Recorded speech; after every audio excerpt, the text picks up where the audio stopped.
Living in America. Welcome to Jen and Jake's Bizarre Affray.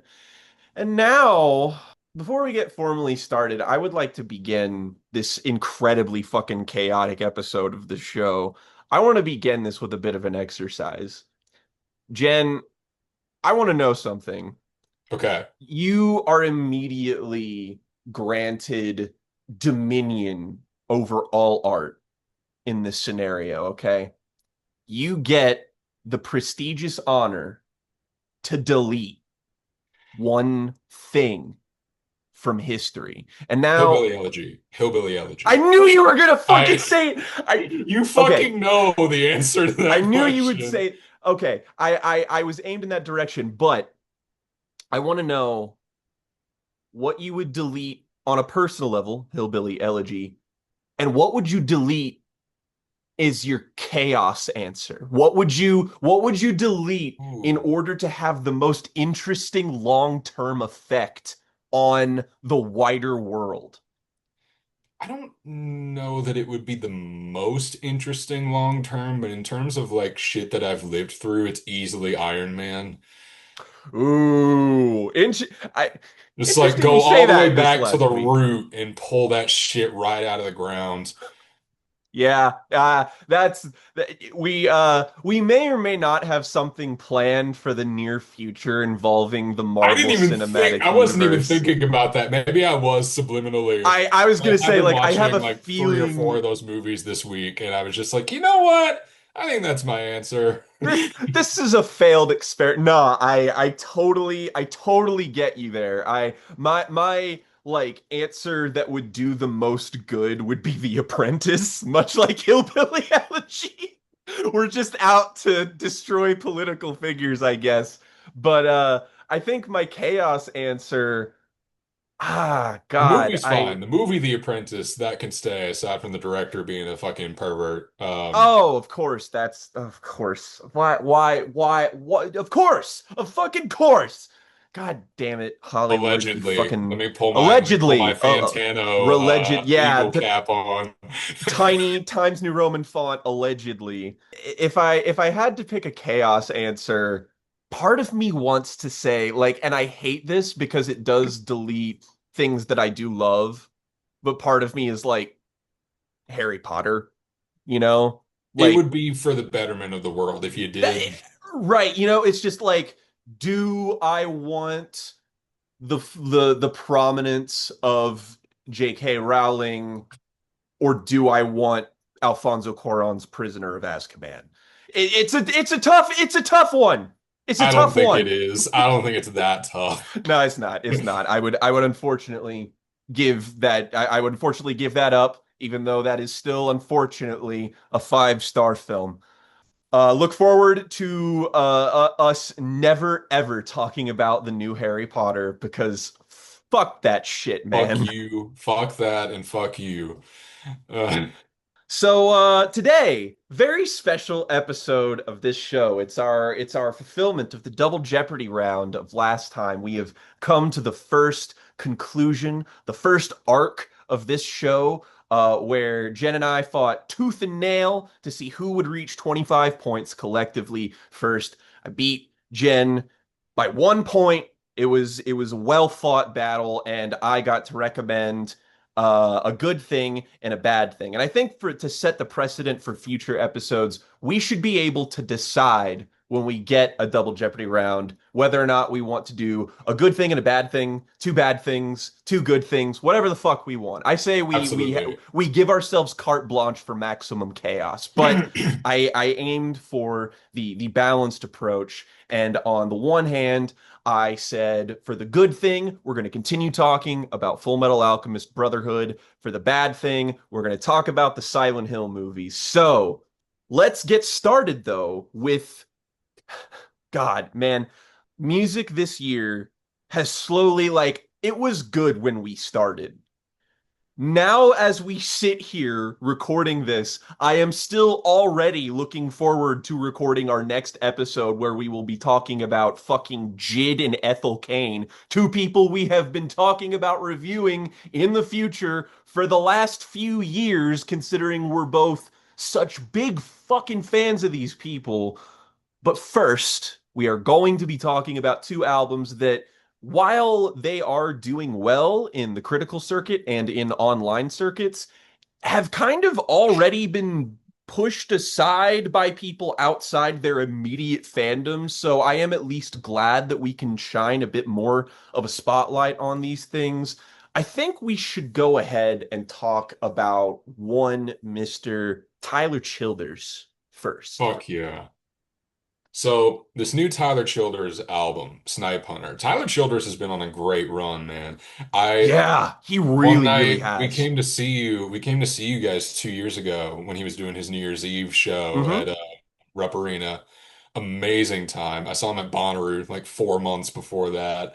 And so I've been a fan of Tyler Childers for years. I did get on Jams and Tea and shit talk him a little bit because I thought Can I Take My Hounds to Heaven was a bit of a miscalculation. But Tyler has done a lot of work since then. His last album, Rustin' in the Rain, got a lot of really, really good reviews, really beloved by the fan base. And even, Can I Take My Hounds to Heaven is beloved by the fan base as far Hmm. as, it's a great concert album. But actually trying to sit down and listen to the thing is a bit of a beast, which is what I talked about in that segment a couple years back. But Rustin' in the Rain was kind of a return to form. It was a perfect, straightforward, streamlined album with some great covers on it. And something that really kind of brought back my faith in Tyler Childers being able to kind of push the envelope on being a kind of neo-traditionalist country musician who's just like constantly putting stuff out, but always kind of testing the waters with new things. Because I don't remember exactly where on the timeline that it falls, but he even did an album called Long Violent History, which, apart from the first track, the title track, was all an instrumental album that was basically him wanting to experiment with like fiddle playing and make a Yeah, instrumental that was a album COVID around that. album. I remember seeing a lot of people just because we live in a very rural area. So Tyler Childers is an artist that I see like people I went to high school with are posting about that shit, and they were just like, I've never listened to anything like this before, but fucking Tyler Childers got me to listen to this shit. And I was just like, that's actually kind of fucking awesome. Like considering he's really been on the ascent since I would argue probably Purgatory, which is sort of the real statement to put him on the map. It's really awesome that he is like visibly expanding his audience and the taste thereof. Yeah, and Tyler's fan base has always had a kind of widespread view of his work. There are classic songs of his that you can only hear him play on like live recording EPs from 2012 that people still like talk about as like, oh, that one is my favorite to this day. And so with this new album, Snipe Hunter, I don't know too much about what his intentions were necessarily with the going into this, but when I learned that the producer of this album was fucking Rick Rubin, God, I was a bit cautious.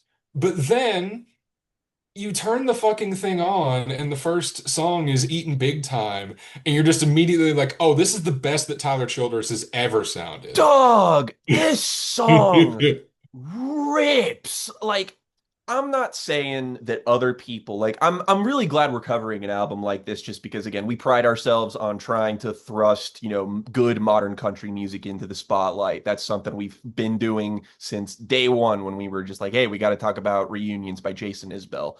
Childers has always been like a perfect sort of even split of commercial and critical success, but it feels like it's still like he's kind of waiting to burst into the upper rung.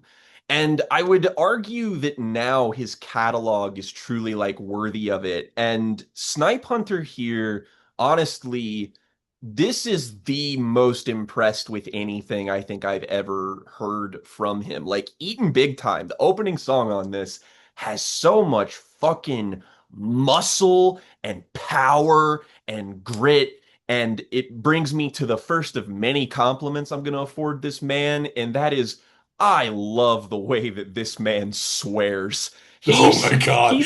he's got some kind of oomph about him that when he lays into a motherfucker or a son of a bitch, it's just like I mean, it makes me feel the way that, my grandpa probably felt when he was listening to Hank Williams Jr. and Merle Haggard. And it was just like this combined with the Rick Rubin production, which, Rick Rubin does kind of get a bad rep these days. And it's not entirely fair just because he's one of those people. He's like Jack Antonoff and to a certain extent, where he produces so much shit and does so many things for so many people, but like a select few of his production jobs have become so notorious and so famous that people are like, oh, all he does is this or all he does is that. And it's like, nah, he's actually really versatile and works with a lot more people than, you give him credit for and can do really nuanced work.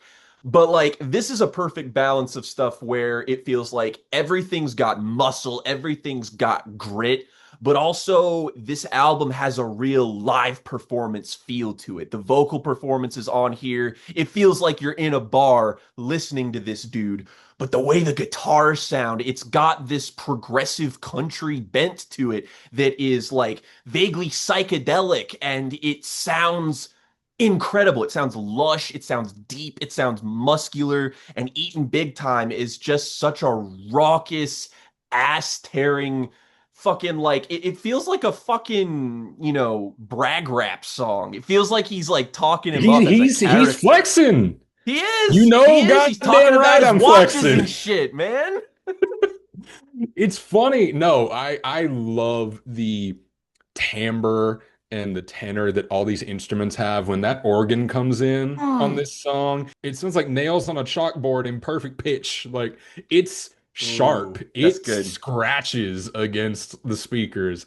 It sounds incredible. And it doesn't sound like any country album that I've heard this year. And you're Hmm. right, there's a live feel to this where each song is kind of tailored to a different kind of environment. You know, you get the second track, Cutting Teeth, which is much more about the nostalgia of being an up and coming performer, filtered Hmm. through all these voices by which your career can be contextualized. And so you have him talking about through the voices of these other characters, right? The person that he used to be, the spunk he used to have, the desperation that he used to have to make it, and this kind of optimism that those years of his life are going to be remembered fondly. But it all sounds distant, right? There's a Hmm. distance, there's a narrowness to the soundscape here that really complements the thematic idea where he sounds like he's coming out of like a kind of shitty microphone, but Yeah. it works, right? It works for what the themes of the song are, what the whole piece is trying to accomplish. And so much of the album is like that, where there's a lot of variations in the different sonic qualities that contribute to these different thematic pieces. You're not just going to get straightforward raucousness like on Eaten Big Time. You're also going to get aesthetics that contribute to the storytelling and the tone and the thought that Tyler is having, that whatever he's trying to put on tape, the whole musical space is tailored around the emotions of the song in a really unique way on this. Yeah, I completely agree. There is a kind of roughness and a kind of edge to these mixes, to this instrumentation. But when I was listening to this album, I was reminded constantly of two things. The first thing is that when it comes to instrumental variety, this made me think of all things, Sturgill Simpson, particularly Mm. on his incredible album last year is Johnny Blue Skies, my personal album of the year, where it really just feels like everything in the kitchen sink is here. Roaring guitar solos, amazing electric pianos and organs, and occasionally, you have those different, like, you get the pedal steel guitars, like, everything you could possibly want to be in here is here. And on an even more impressive level, honestly, is the writing. To me, Yes. this is like the cover even kind of implies that like it kind of feels like Tyler is going for a kind of character portrait of some kind. And on each song, he is really great at embodying a different character, a different perspective, and a different story. And this isn't new to country music by any means, but it really does feel like he is method acting. It really feels like he is picking a particular person, he is embodying them, and he's using his songwriting acumen to give you a really great detailed portrait. And it made me think of all things Alex Cameron, who is kind of like a very highly satirical songwriter who, always hides a kind of emotional edge, something kind of poignant about it, but there's always something that's kind of crass or provocative or even kind of like it like pushes at the limits of taste, and occasionally he can kind of do that on here. Like the song that made me really think about that is, I mean, debatably, honestly, I still don't know what my favorite fucking song on this album is, just because I'm kind of spoiled for choice. But one of my favorite songs on here is Onita, which is a song that is about just like MILF appreciation. Like it is Yeah, Tyler it's like Childers. him wanting to get with an older woman, but like genuinely trying to woo her and being charmed by her and being charmed by everything about her personality. It's a really sincere, really sweet, really funny song that like I was just like I was like, what direction are we going in here when the song starts? But like, he's talking about the fact that like trying to appeal to the fact that she loves old music, and that he's also like interested in the things that she's interested in despite like the discrepancy, and like has like this really interesting little like sort of visual portrait of like the two of them dancing and stuff. Like it's actually kind of like touching, it's kind of sweet. And then there's songs that really like you know are a little bit more traditional country subject material about, like real hard living, like Nose on the Grindstone, or uh, and then there's also songs that are just about the fucking Australian outback, like on Down Under, or Oh, that hunting, is like ooh, poachers. best Down Under. I've never been able to forget about this fucking melody on the chorus since I've heard it. It just sounds so beautiful and it comes right at you in the very beginning. It's so great. He's just talking about how koalas have chlamydia. And you know what? For some reason, I can't remember why, but I know that that's actually true. There's a problem with like the way that like koalas like the diet of eucalyptus leaves or whatever the fuck, like that's so somehow they got chlamydia and some other fucking STD that they got in them. That's fucking, it's wild. It's wild shit. But there's also like, again, there is like topics about things like multiculturalism on songs like Tirtha Yatra, where he's like Can actually a in a white very, boy get a little Asian mysticism with it? yeah, like it is, but like that's the point he's making, is that he's just like, it's, like I would do well to learn about the culture that surrounds things like the scriptures that I have been learning my entire life. And it's like that's actually kind of a really interesting angle to approach I this want to with that see I the world. it's like that, but sincere and actually funny and like cool. 'Cause what's the part? There's a part on this where he talks about mispronouncing a name, but like, hope you don't mind that I'm gonna try it anyway because I'm from, cousin loving territory.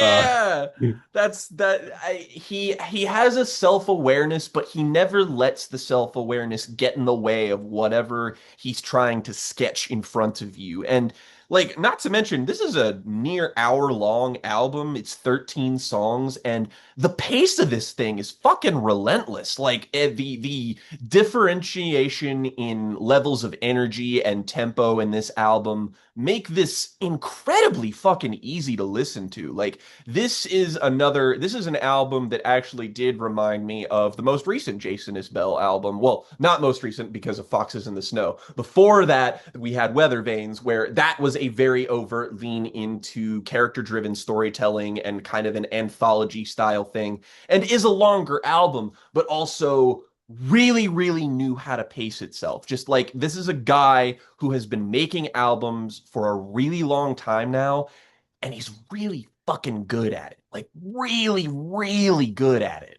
What's also great about this one to me is that it's the first Tyler Childers project in a while that hasn't had any covers on it. I don't mean that as a bad thing, but I think it says something about this album in particular that he's like, no, all these songs are going to be mine. They're going to be nobody else's. I'm going to put everything I have with my pen into this. Whereas, like I said, on Rustin' in the Rain, there's multiple covers on that album. Very good. There's several covers all across his discography that he's really well known for. But this is the first one, I believe, since Country Squire in fucking 2019 that is like all lyrics are his and it's all lyrics all the time, right? Long Violent History is all his instrumentation, I think. But Mhm. or all his compositions, I mean. But this is the first one where all the lyrics across the board belong to him. And I think that also contributes to that kind of artist portrait vibe that the album has, where it's like, it's not a self-titled album, but it feels like it should be in a weird sort of way. Um, Yeah. because so much of this is a testament to first person perspective, how far he's come, even with the inclusion of songs like Nose on the Grindstone, which is one of those like been on a weird live EP for like a decade, but is a fan favorite track. And that's the one like slight little asterisk I have to put on my appreciation for this is I actually do think I like the original live version of this that I've become used to a little bit more, but I'm sure that this version will also grow on me the more time I spend with this record. So it's not a huge like, it's more like a, it's gonna grow on me. I know it is.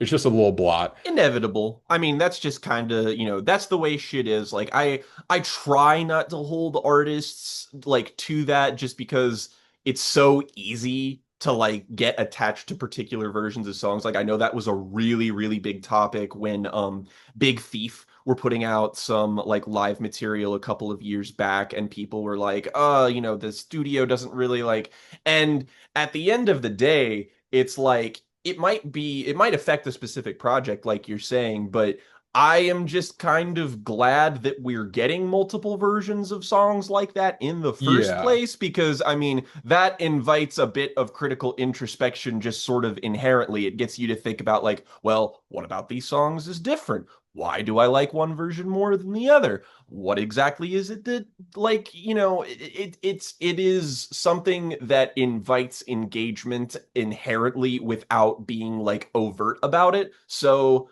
honestly, even if the live version is better, good, then we're probably going to be listening to an underheard EP. And like it does really fit on this album. Nose on the Grindstone is like perfectly slotted in right in the middle of this. It really surprised me when it came up. Like even when I saw it on the track list, listening through this for the first time, you hear that, guitar chords that you're used to if you know the song. It's like, oh yeah, it's time for Nose on the Grindstone. This is great.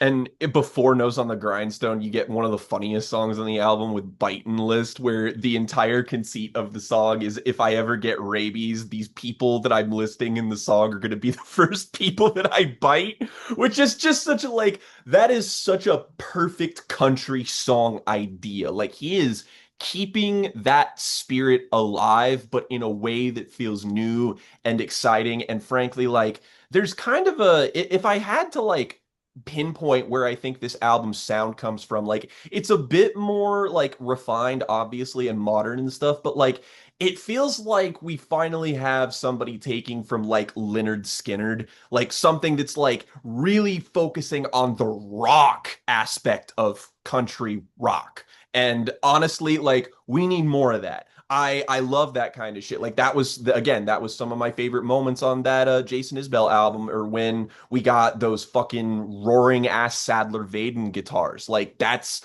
the if anything, like I love modern country music a lot, and I love a lot of the directions that it is going in currently. But that muscle, that grit, it's not always there. It's kind of usually abandoned in favor of a kind of nuance, which is great, but I want both, simply. I would like to have both at the same time, and it's just not something that everybody is leaning into. So this is a deeply refreshing experience, even from somebody who really likes to listen to a lot of good modern country stuff. Yeah, this slots itself in very firmly as an album that has a really unique space, even in the slightly more underground country music scene, because I mean Tyler Childers is making his way up.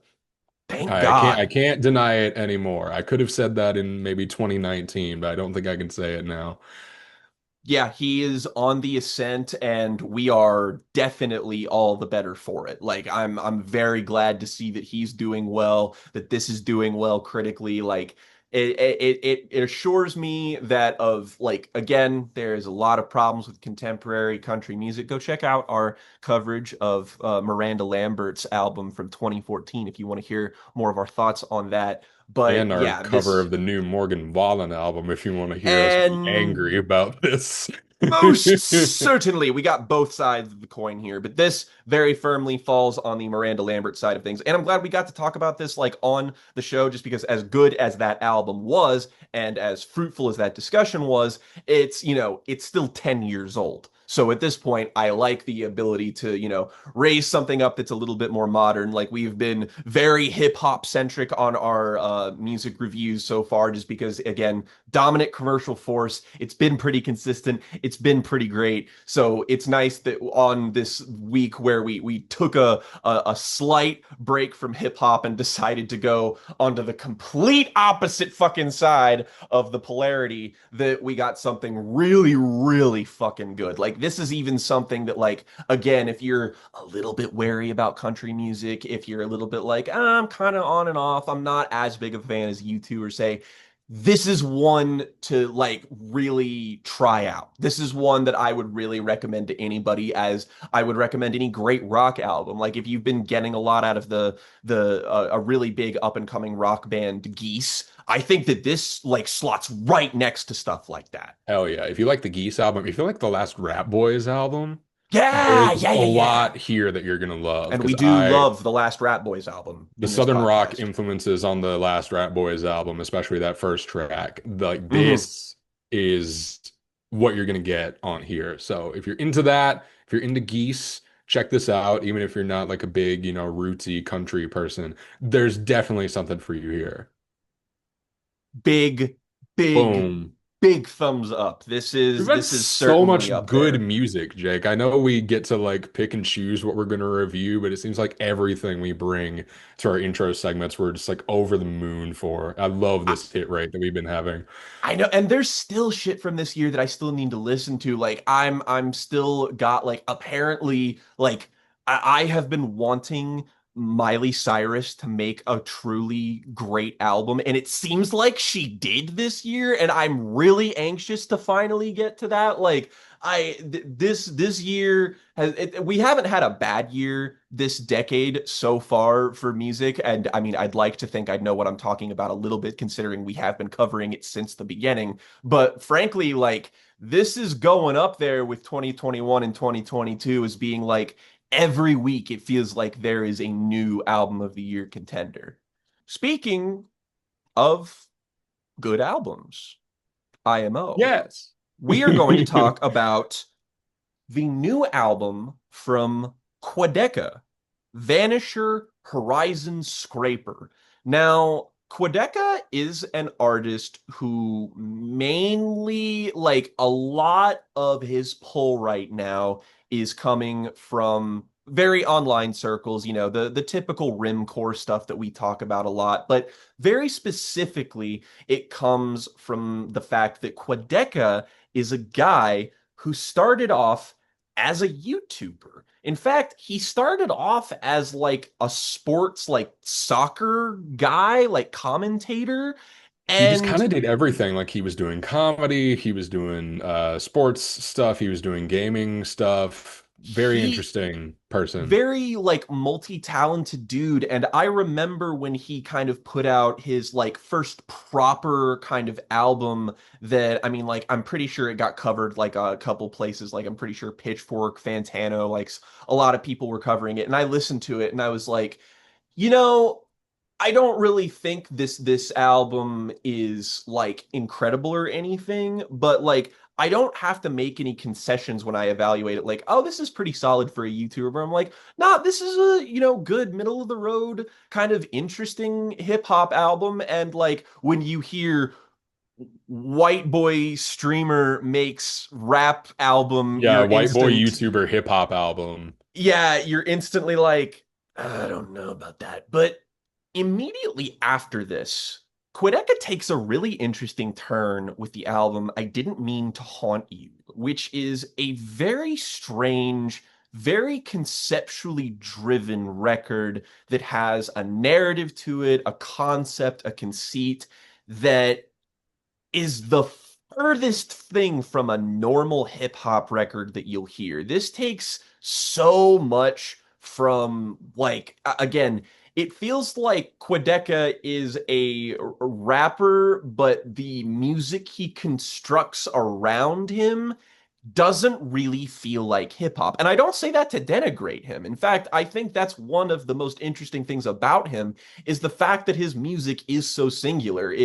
There's experimental electronic bits, there is art pop, there is there's dance music, there's everything. And like it is a really ambitious project that frankly I've gone back to more and more since it came out. Like really when he got real popular was with last year's album Scrapyard, which is not even like a unified project. Like it is basically kind of a B-sides collection that he just sort of arranged to be like an album. And I'm really upset that we never got to cover Scrapyard on the Mm. show. It wasn't quite an album of the year candidate for me, but I really like felt like that album made me understand who this dude was as an artist. I think that he has a real penchant for really interesting layered songwriting. Like I remember things like the first song on that album, Dust Cutter, which was honestly one of my favorite songs of the year, being written from a really interesting perspective that you could immediately dismiss as like, oh, this is a guy talking about heartbreak in this kind of, sad sounding song, when it's like if you dig a little bit deeper into the lyricism, which is kind of presaged by the fact that I Didn't Mean to Haunt You is a really interestingly written and conceptual album. Dust Cutter is this song where it feels like QUADECA is speaking from the perspective of somebody who has a history with depression and self-harm and is currently relapsing and is trying to hide that aspect of himself from a romantic partner to, project a kind of visage of normalcy. And like it's done really elegantly. Like I was really surprised with how well I was able to get along with this dude's songwriting, and it made me really interested because the idea of this album, Vanisher, has been something he's been teasing his fan base about for like a year now. Like this has been a really hotly anticipated album from within his circle. And so once the singles for this were rolling out and people were really loving them, I was like, okay, I want to get properly excited for this. And I've been listening to this for the past 2 weeks, and man, I what do I even fucking I don't even know where to start with this. Jen, All like right. All where are right. you All coming at right. when it comes to this album? Because I'm curious. We haven't really conferred with what we think about this, but this is an album my thoughts with evolved fairly substantially over the course of the past week, and now I am in a very interesting place with it. I'm coming at this on the complete other end. This is my first experience with QUADECA's music. I don't really have any opinions on QUADECA.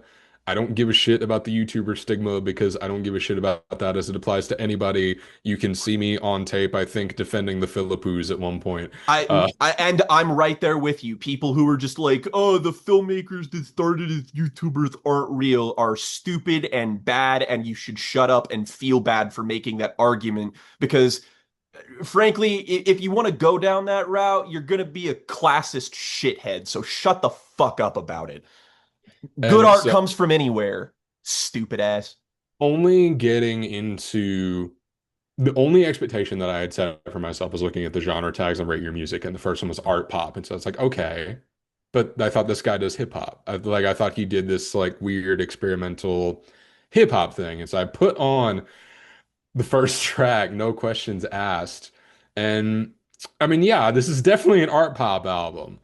And it brings in a lot of really atmospheric uses of synths and strings, and the fucking choral vocals on this album are just a consistent highlight for me. And then you get this refrain from Quadeca on the second half of the song, where it's pretty clearly like the whole piece is this kind of communication of resolve to, be there for another person. I'll be there no matter what, no questions asked. And so I'm like, okay, what is this album gonna be about? Like, sure, that's a good idea for a song, but what are you gonna do with the rest of this? And then you get to Waging War, which is a lot more of what this album ends up being, which is this very solid, very consistent sense of pop rap flow mixed in with these really elegant choral vocal refrains that leads into this really punchy chorus and these pulsing drums. So many Mm. sounds on this album echo through the mix. And I think that the cover art, which evokes this kind of ocean bound, and you get into this theme a lot later in the album than you do at the beginning, which is maybe one of my issues with it. But the idea of Quadeca picturing himself as being kind of on a singular voyage, like fucking Robert Redford in All Is Lost. But it's an emotional thing. It's a psychological thing. It's a religious thing to some extent, right? Where he's confronting this kind of transitory period in his life and what he's able to hold on to and what he can let go of. And it's all done through this very operatic sense of instrumentation and delivery where, his pop rap flow is essentially the big solo at the end of the opera piece, right? Yeah. And it's where the character portrait really comes together. Like, fucking Godstained. I love the flute on Oh. this song. Oh my God. That's where I was really like, oh, this is taking some real notes from opera, and it's not just like feeling that way because of all the synths and the chorals. Like, no, this is going for a kind of theatricality in its Hmm. character portrait that I really appreciate. And you hear a lot of different expressions of this, but the instrumental palette and the overall like tone of the thing is pretty consistent throughout the album of, Quadeca is, I'll say it this way. Quadeca really knows how his voice works and how to Yes. make his instruments use his voice because nobody is going to come here saying that he's the best singer in the whole wide world, but he is very intelligent in how he drapes his voice in everything else that's going on in the mix. Where even when he is getting into his upper register and going for something a little bit more ambitious with his singing voice, he's got something to back him up and he knows the right notes to hit. And I mean that in the most literal sense, right? He knows where the keys of these songs need to be for the themes to work and for the performances to land. This is a guy who kind of knows a lot of his limitations and knows what drives him as a performer, but is pushing the boundaries of everything else that he knows how to do, which is construct these really vibrant instrumental soundscapes that make for this really interesting oxymoronic experience of listening to music that coalesces into the best 10 minutes of music I've heard this year, that being Thunder and the Great Bacchanal, where he fully leans into the hip hop influences. And by the time you get to that point, you're almost an hour in, and it feels completely earned, and it feels like a third act resurrection of this fucking character. God. It's so great how this comes together. So you tell me, you seem like you've had more of it because I arrived at all this pretty quickly. What's your arc with all of this? I sort of began listening to this and like this album is in a word dense. Like it's already like it's pushing at being 70 minutes long. And like I can completely see a litany of criticisms with it. There is kind of like there is kind of a distinct impenetrability that a lot of this does feel like it has that I mean, does feel like I was aided as this wasn't my first experience with one of his albums, so I was a little bit more acquainted with his writing style. I was able to kind of parse through everything with a little bit more guidance, I guess.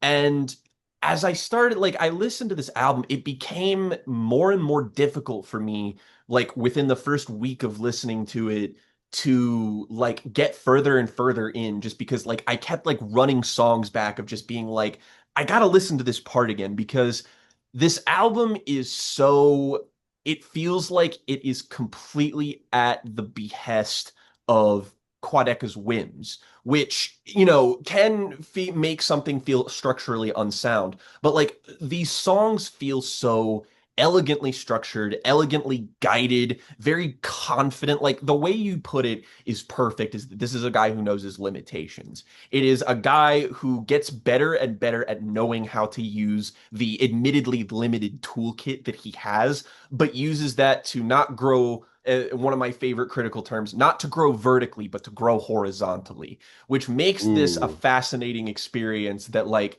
there's so many ideas that keep coming back on this album. Instrumentally, the thing that I'm the most taken with is just the fucking strings. The strings on this album are so lush. They're so big sounding. And for being like, this is such an impressive feat to showcase like as a producer like I didn't mean to haunt you is a really good showcase of production skills, but this feels like somebody who's, you know, used to be like experimental, throwing everything at the wall, doing all these big ideas. It feels like he is sharpening himself to be able to acutely attack whatever it is he's doing on a given moment.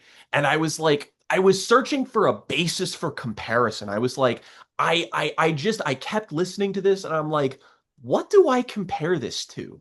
Because like genuinely, I've been struggling to like find a basis for comparison just because again, that's sort of his singing, his rapping, his production style, the density, the layering. I was just like, what does this remind me of? And I came up with two things that completely illuminated as to why I became so attached to this album. The first is that this reminds me of the Björk album, my favorite Björk album, Utopia, which is Mm. this very flute centric, very like woodwind driven, but also glitchy, electronic layered Arca production. Like it's an album that I feel like go check out our video on our Björk retrospective. I am actually really happy with how that episode turned out in particular because Utopia is not anyone's favorite Björk album other than me. I'm a crazy person. It's you know it's too long, it's too big, it's doing a whole lot, but it is an album that sonic palette is just so inviting, fascinating, unique, to some degree impenetrable, but one that I find frankly just kind of intoxicating to exist within. I love music that immerses me in a world. I love music that is able to, you know, blanket me in itself. And Vanisher is really fucking good at that. The other album, and I need you to follow me with this comparison, is that when it comes to the way that different genres are fused into kind of a seamless feeling combination that really kind of feels like all its own, but like the combination of pop, electronic, hip hop, neo soul to some extent, I would argue with a lot of the vocals, and just the scope of it all and in what the album is about. This album reminds me a lot of Frank Ocean's Blonde.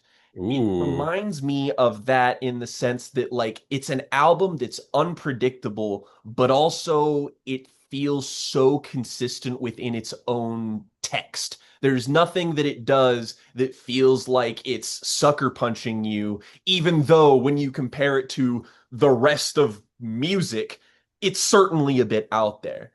And the more I listened to this, the more I kind of fell in love with just the way these songs play out. Again, like Godstained is such a phenomenal fucking like punchy, really fun, really like again, it's an art pop song that feels like it has the appeal of just a normal, typical kind of pop song, but in a way that no other pop song actually works. And then, you've got other songs that I feel like have this strength too, like Monday, Dancing Without Oof. Moving, the way that these songs incorporate really textural percussion is just like, oh God, it's so like there's nothing I love more than percussion, electronic percussion in songs that feel like it caresses the listener.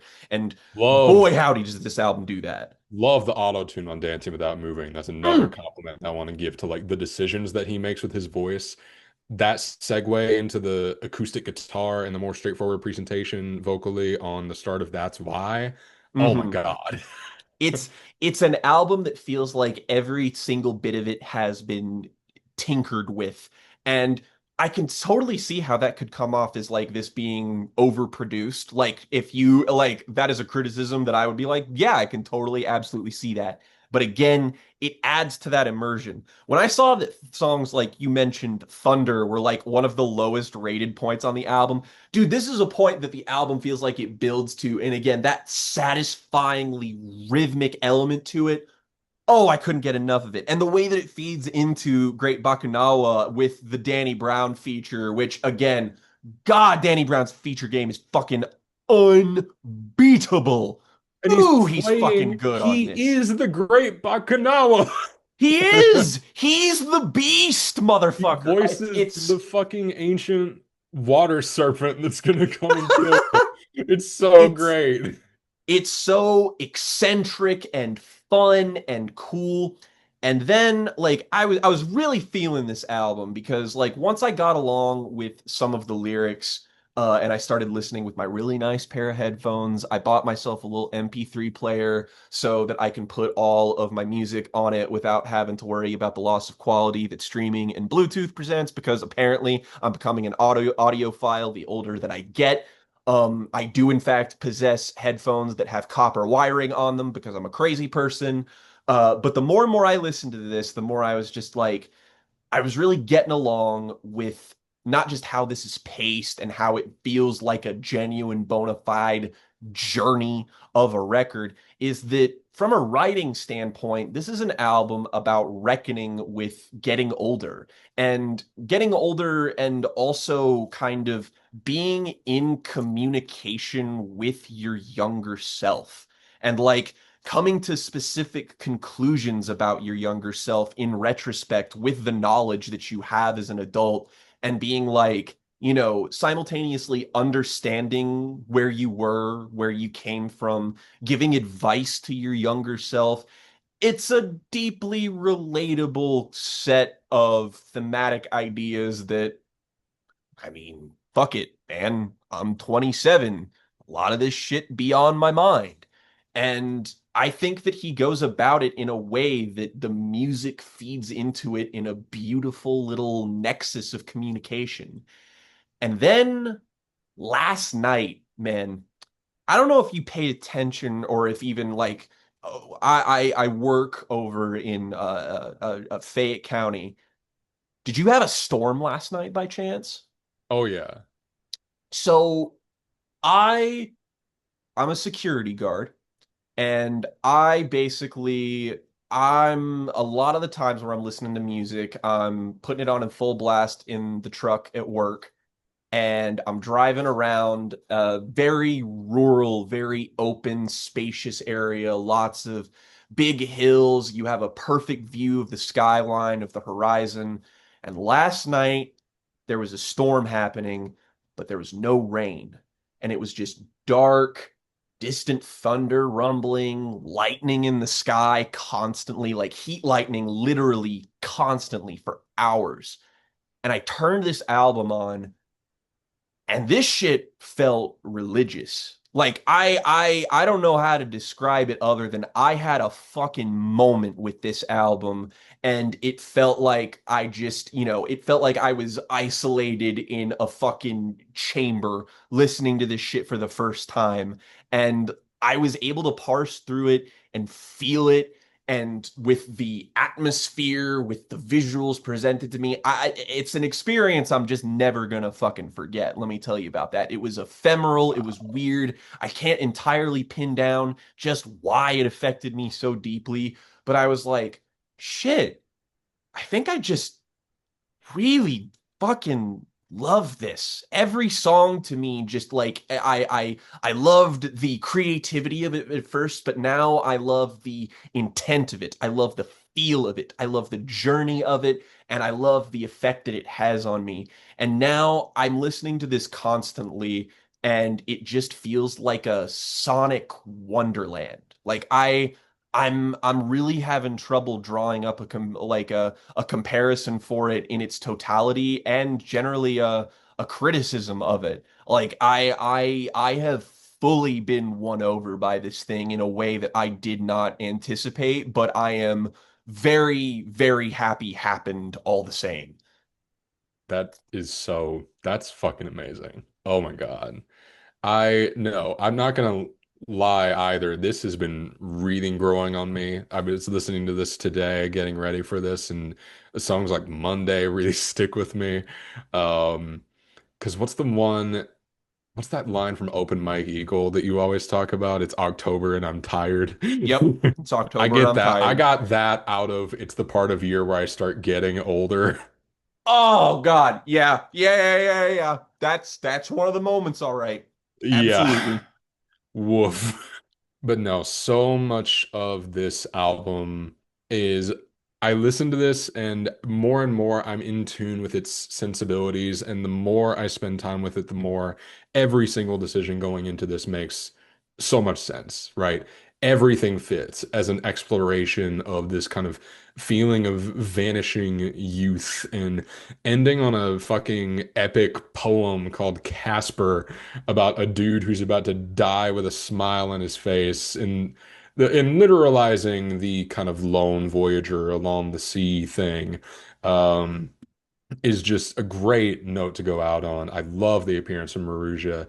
I love this poem. I think it's a great way to end the album, but also the fucking industrial hits on the end of this song that close this album out feels like I'm ascending.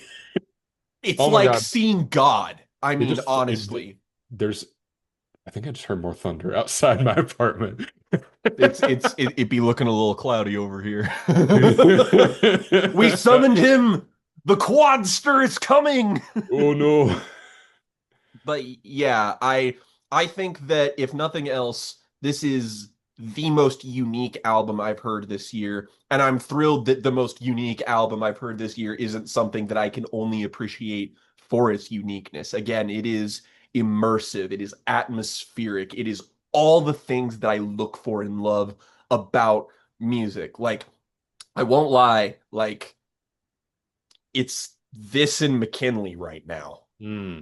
for me. I've had a similar kind of arc with you where I'm like I started out being really impressed with a lot of what's going on here, but now I'm just completely enveloped by this record. Listening to it again today cemented that feeling for me. This I've connected with this on such a deeper level than I ever thought I would when I listened to it for the first time. Needless to say, thumbs Hell yes. strongly, strongly Oh my up. gosh. We have so much good stuff to talk about today. Can And we and get the if Silent Hill movies out of the way? if you want, like, if you expect us to not have a repeat of this exact phenomenon on the next episode, where we're probably gonna have a similar trajectory with Ethel Kane and Jid, I haven't even listened to either of them yet, just because I've been so caught up on these two I that know, I've just right? Like, waited until we recorded this. having to balance has been fucking impossible. But as you said, uh we're soldiers and we're marching onward. Let's take our medicine before we Yeah. get our treat. We get our dessert. You said it yourself. We're gonna do Silent Hill. Now, Jen, as you mentioned in the last episode, you have not played Silent Hill. I know Not nothing about not Silent familiar. Hill. So your knowledge is zero. Nothing. I You know got, I know the Cliff's Notes of Silent Hill 2. and that's basically inescapable at this point. Silent Hill 2 is one of the biggest fixtures in the world of gaming, not just because it's insanely successful, not because it was kind of the cementing of the survival horror genre, but I would argue that Silent Hill 2 is one of the first games that really pushes at the boundaries of what the medium of video games is capable of doing. Like it is a story that you could put it in another medium, but frankly, you need the interactivity, you need the immersion, you need the set of limitations that survival horror games present you with I have and some that you points have to to make operate about within. that. What? Oh, yeah. I've been thinking And about that a little bit. And so naturally, it's a horror property that becomes obscenely popular. Just as a bit of a history lesson, basically this actually really begins with Resident Evil, which is, the survival horror progenitor that isn't Clock Tower or Sweet Home, which, are really, really, really old. But I feel like that's the moment where the genre finds itself. And Resident Evil is this kind of schlocky B movie sort of presented. You're dropped into the middle of a house in the middle of nowhere, and there are zombies, and it's like Romero inspired, and the dialogue and voice acting is cheesy as all fuck. But the actual game design, the exploration is quite elegant. The camera angles are restrictive. It's not a game that necessarily feels good to play, but it presents you with a friction that makes the experience more interesting. And Resident Evil becomes super successful. And what happens when something becomes super successful?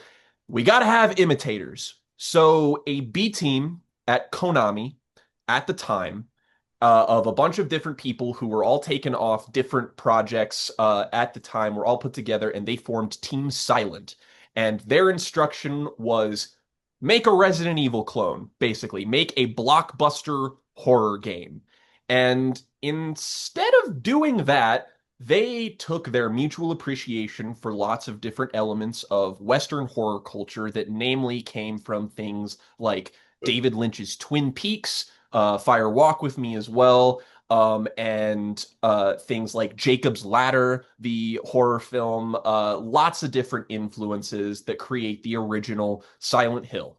And that's a game that goes in a very different direction than the schlockiness of Resident Evil. It's a bit more atmospheric. Like that game's defined by the fact that, the PlayStation 1's draw distance is garbage.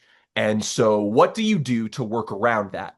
Well, naturally, your setting is completely enveloped in fog. So it doesn't matter that the draw distance is terrible because the fog creates an atmosphere that obscures the enemies, it obscures the level design. It's really smart. It takes advantage of its limitations and it becomes Resident Evil tier successful. And then you build off of that with Silent Hill 2 and 3, which are masterpieces. Video games that I love. Morgan has talked about his appreciation for them, and we talked about the Silent Hill 2 remake somewhat recently, relatively in the lifespan of this channel. So, of course, these games are successful. Hollywood's coming, and they're like, all right, we're doing Resident Evil movies, and those are making money, even though they're not good. So let's try and do Silent Hill. I feel like the And kids these days don't understand the legacy that video game movie as a phrase used to hold. I feel oh like yeah, as much as I rag on like the Super Mario Brothers movie, which I find insipid and impossible to sit through, that is on a different tier of acceptable from a fan perspective, clearly, than it is something. competently assembled. Yeah, it's a competently assembled film that properly uses much of the iconography of the original work. Neither of which are things you can say about most video game movies produced before. What's the turning point here? Well, see, the thing is about that, Jen, there are many people who would make the argument that the original Silent Hill movie is kind of a turning point. And honestly, I don't know where I come down on that. I kind of see the vision a little bit with certain elements, but I think the moment video game movies sort of, I guess, like, because Sonic. It's fucking Sonic. It's fucking no, Sonic. you're I correct. got You're it. correct. It is Sonic. It is the Sonic movies are interesting because they kind of still have a lot of elements of like the original Super Mario Brothers movie where it's kind of like a reverse isekai of like the other world and like the normal world of like, you have the bright video game thing and it's contrasted by the fact that it's in a normal thing. But simultaneously, those movies understand what is appealing about that character, and that's what the movie is.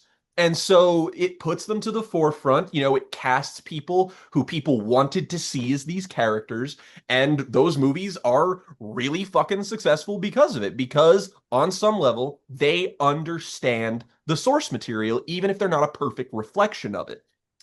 But this is still at the point where like the video game movies we're getting at this point are like Doom. Like they are like, and Doom is actually an example of them trying to capture the appeal of the video game because there's an entire 15-minute long scene in that fucking movie that's entirely in first person, even though the rest of the movie is fucking dog ass garbage and Rosamund Pike is there for some fucking reason.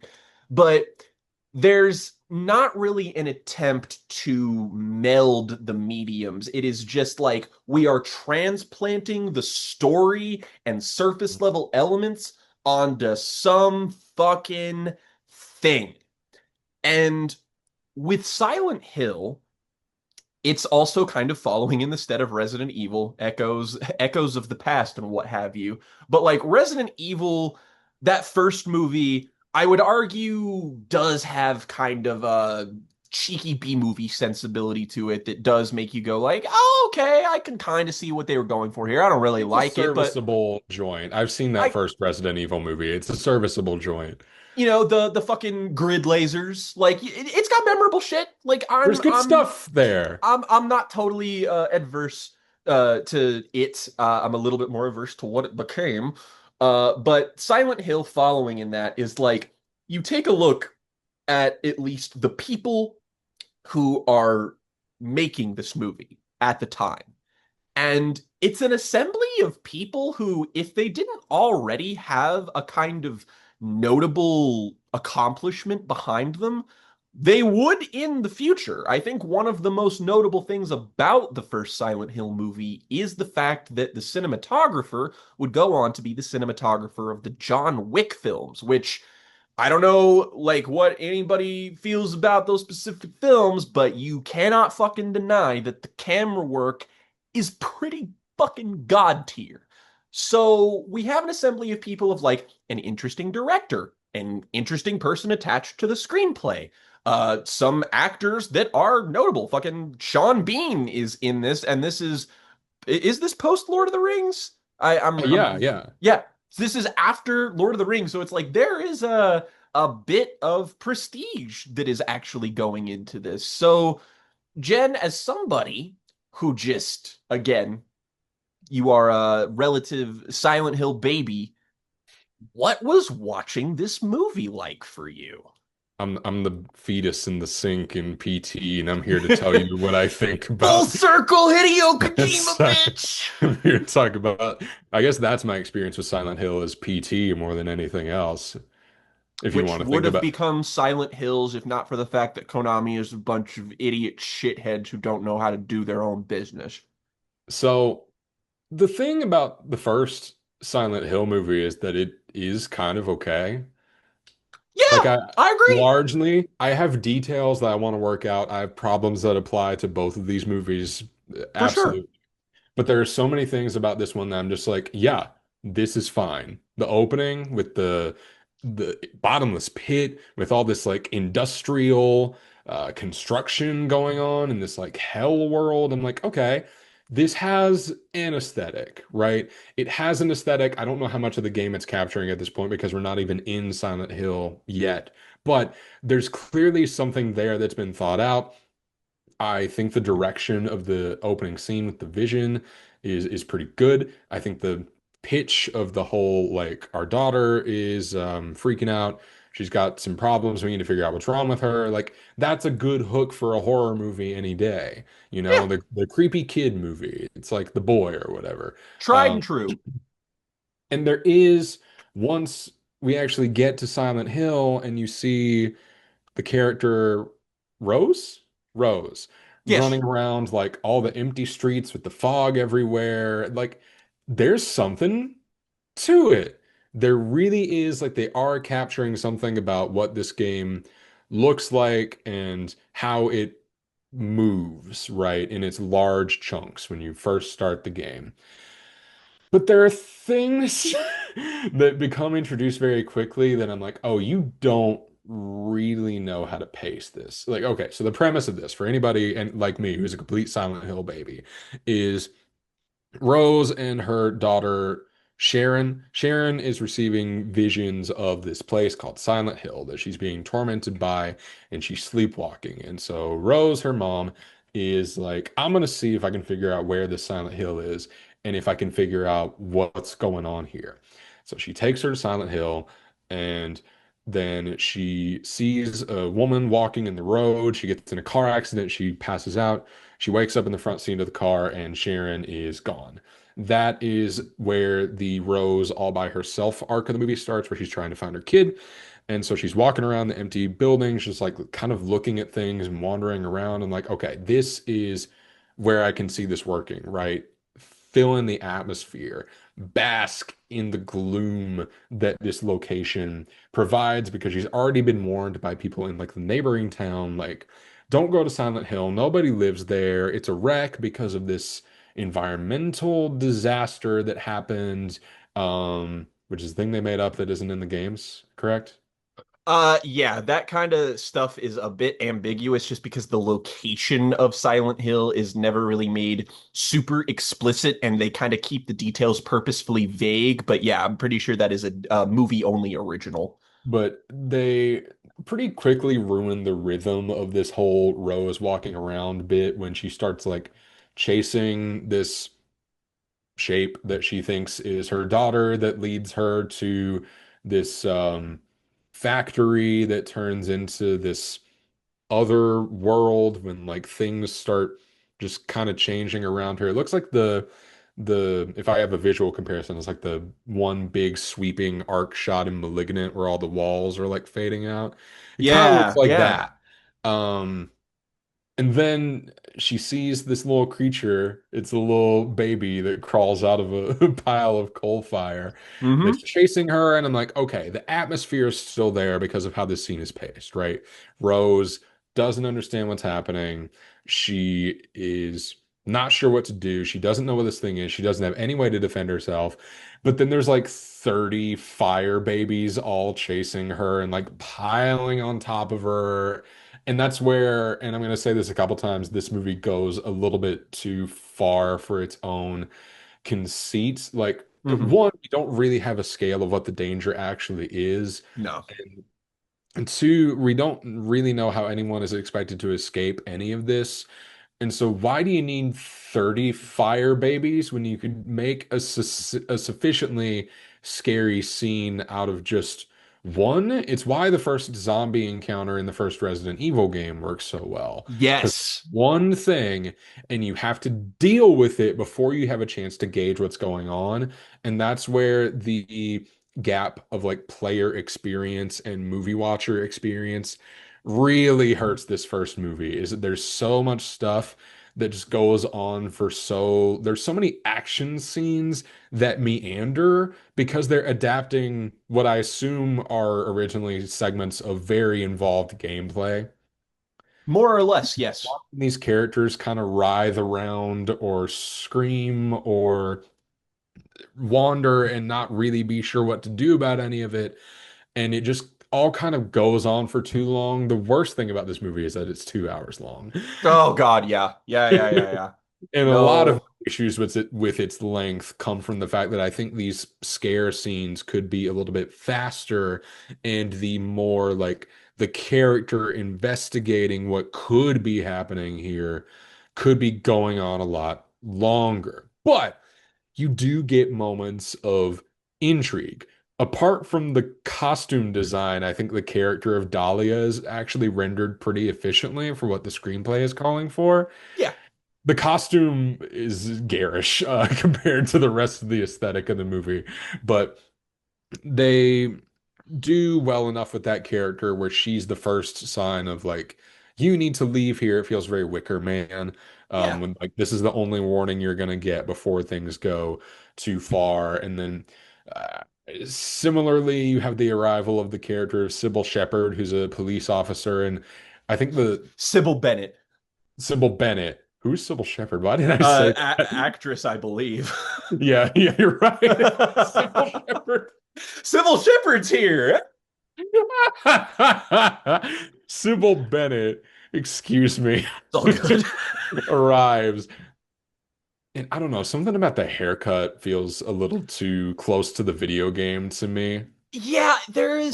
Like the motorcycle leather is fine because we see her on a Mhm. motorcycle for the whole movie, but it's just something about the haircut that doesn't feel like it fits because I think the costume design and the hairstyling of Rose, even though Rose isn't a character from the original game, she's like a gender flipped Yeah. version of Harry. Yes. Yes. Uh, she's a gender flip version of the protagonist of the first game, but I think they do a good job of making her costume design feel like it has an extension of that video game iconography to it Mhm. without it feeling overly theatrical. And Sybil's hair and the like all leather head to toe look feels a little bit too much like video game aesthetic Yeah. for what the rest of the movie's costume design and hairstyling is going for. Which is weird because in the video game, she's dressed like a normal cop.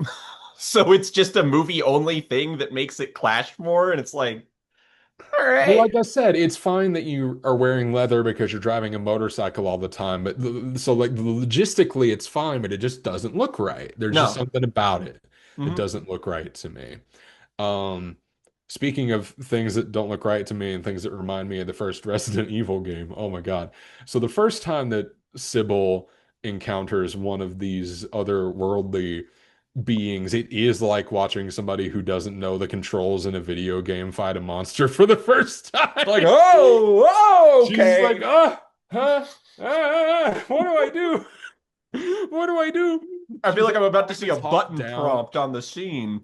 She's like trying to talk down this thing that is very clearly inhuman. And I love how police in horror movies seem to have no concept of the uncanny valley when police in real life do not need the uncanny valley to, empty a clip. Yeah, I was just gonna say like the two most unrealistic things that happen in this movie are the cop does not immediately shoot the threatening thing, and the cop willingly surrenders their gun with basically no fight whatsoever. And that does happen in the game, but it's like, uh-huh, Uh-huh. It's a sure, movie. You can do different things, but no, that's the yeah. that's the point I'm trying to make, I guess, because the thing about this first Silent Hill movie is that whenever it tries to evoke the game, it feels like it doesn't know how to actually evoke what makes the game scary apart from replicating its set pieces. And maybe you can speak to more of this than me, as you've actually played Silent Hill 1 and I have not. So tell me if I'm on the mark here about some of these things. Well, that's the thing is that you kind of hit the nail on the head with most of it in that like it's really that like my overall thesis for this movie is the first Silent Hill movie is honestly a really great representation of the game and what it does and its atmosphere whenever people aren't talking. Like when like the initial exploration sequence of Silent Hill as a town, just the character like Rhoda Mitchell wandering around. This part of the movie to me is like near perfect. Not just because it evokes the games and like partially this is because this movie very smartly, and I'm going to use a specific verbiage here that will imply that my take is negative. It just steals the soundtrack of the games. But the thing is that Akira Yamaoka's Silent Hill score is so integral to what these games are that frankly, I cannot envision a movie version of these games that exists without it. Like it is just impossible to me. So this is a very smart move on their behalf. Like I'm pretty sure they actually mix in some songs from Silent Hill 1 and 2 in here, which honestly I don't really mind a super much amount because it's like huh, cards on the table. One of the best soundtracks of all time. I have I know listened you fuck with to that Silent Hill 2 soundtrack. I have gone and found the versions of this soundtrack that are like instead of an hour long that you can listen to on streaming, I found like the 3 hour long versions that have every piece of music and sound in these games because I love it so much. Like I have written half of my novels listening to Silent Hill 2 soundtrack. And like again, yeah, they steal it wholeheartedly. Good. That is an empiric advantage that this movie has. But in tandem with that, the initial exploration scene of the first Silent Hill movie, I think, does a phenomenal job at recreating the initial siren sequence that happens in the game. Like when the alarm goes off in the town and the and then she has to like she runs around and stuff. That sequence in the game gets really creative with its camera angles. It starts like when you move into an alley, it'll start moving with like an overhead shot, and then the camera will move around and kind of glide this and there. And it's really disorienting, it's really hypnotic, and the movie perfectly mimics this technique. It actually does all of the same camera movements. It mimics a lot of the same techniques and stuff. And when you have with how Silent Hill is visually presented, which honestly is really solid, like the actual aesthetic of most of this movie, while it does have things that clash, like we mentioned, when it just comes to what Silent Hill looks like, yeah, they nailed it. Like I really I can't I don't have a whole lot of complaints there. Like it has the normal kind of abandoned derelict town side and the darker industrial kind of rusted dark world side, and it is kind of ambiguous as to like how the switch happens and like whatever, but I'm kind of glad that the mechanics aren't super well explained because I am of the mind that like I really like Silent Hill 1, the video game. The one thing I have a complaint about with the good Silent Hill games is I'm not sure if this is controversial or not, but I don't give a fuck about the cult stuff. I really don't. Like I have never given a fuck about it. I am always more interested in the in the moment horror and the personal journeys of the characters. It's why Silent Hill 2 is the best one, is because it does not have any of the cult shit in it.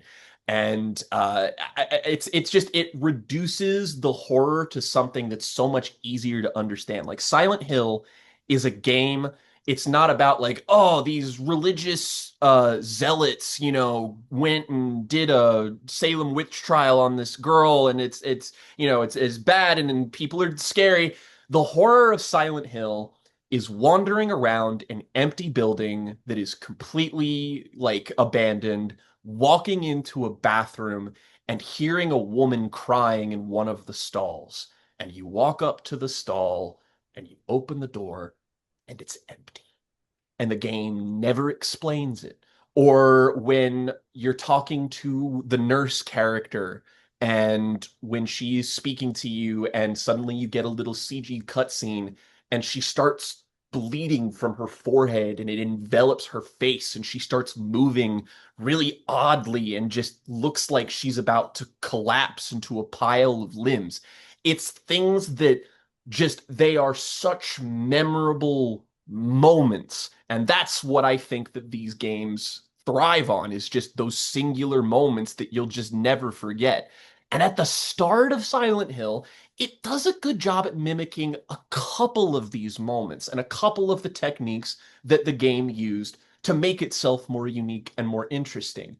And like again, the camera work, the exploration, just like I love just when Radha Mitchell is like walking around and looking into the empty classrooms and stuff. Like again, if this movie didn't have dialogue, if it was literally just this woman walking around this town, if it was a fucking like Terrence Malick ass slow burn horror movie, like yeah, it wouldn't make any fucking money, but goddamn, I would be like it's almost like the Skinamarink approach of just like just fuck convention altogether and become purely functional in how you're going to prey on fear. And those moments are cool, but as the first Silent Hill movie progresses, those moments become fewer and far between.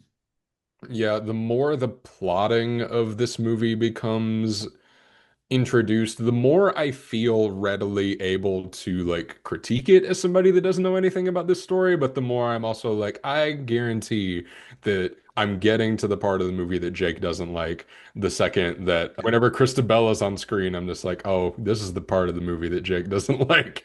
I guarantee it. And Yeah, also more the or stuff less. with I honestly think the stuff with Sean Bean is a little bit better on reflection just because it feels very giallo in a way. Like when he's I totally got that. there's a there's a big we talked about this in the Mother of Tears segment, but like somebody else gets the exposition dump so the main character still doesn't know what's happening is kind of used effectively because then you figure out that the guy delivering the exposition has an ulterior motive. So it works narratively, right? Hmm. So I don't even mind any of the stuff with Sean Bean in this movie, even though in the beginning when he's just talking to her on the phone, I was like, oh God, is he just gonna be in this fucking house the whole time? Like Cameron Mitchell. Oh God. Thank God. Oh, but no, he actually does make his way to Silent Hill. But no, what the second half of this movie becomes a lot more conventional, and that has some pros and cons for me.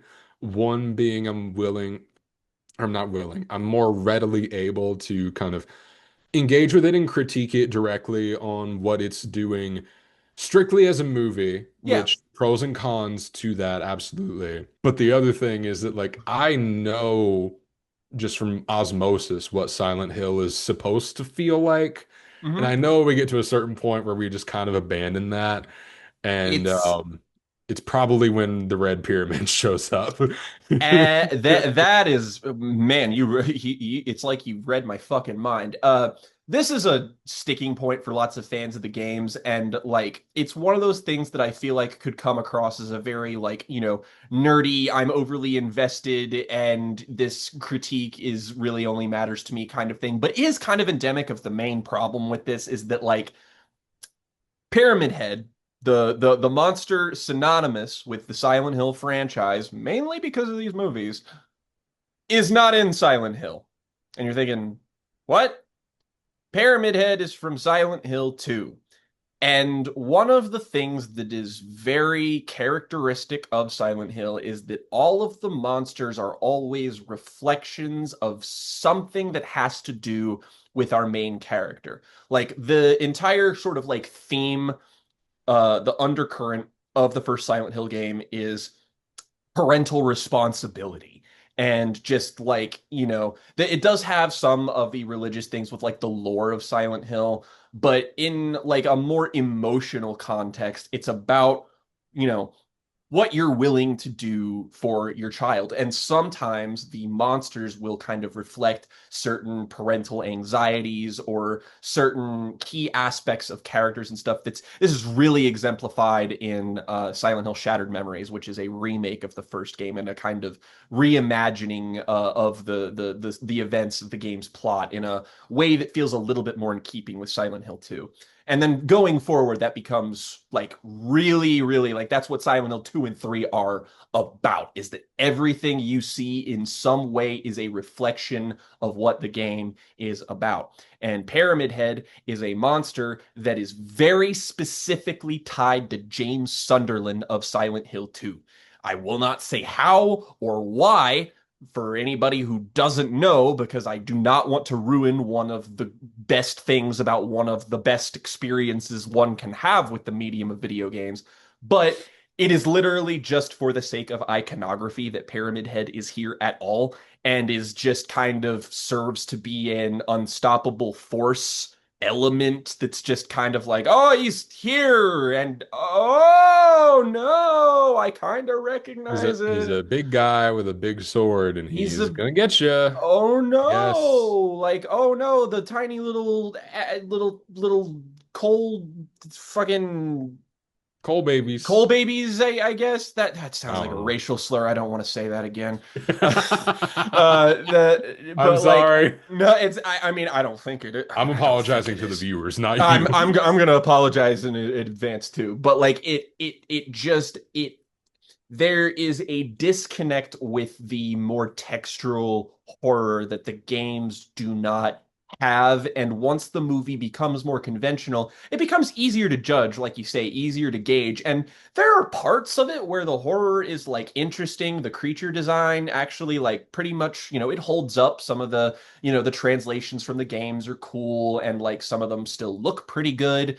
But it's a lot of disparate elements that feel singularly, like in a vacuum, fine, and you put them together and it's like it's not like they don't mix, it's just that they don't do much together. Something feels missing from all of this, right? Yes, There's no yes. real symbolic nature of any of the supernatural stuff being encountered.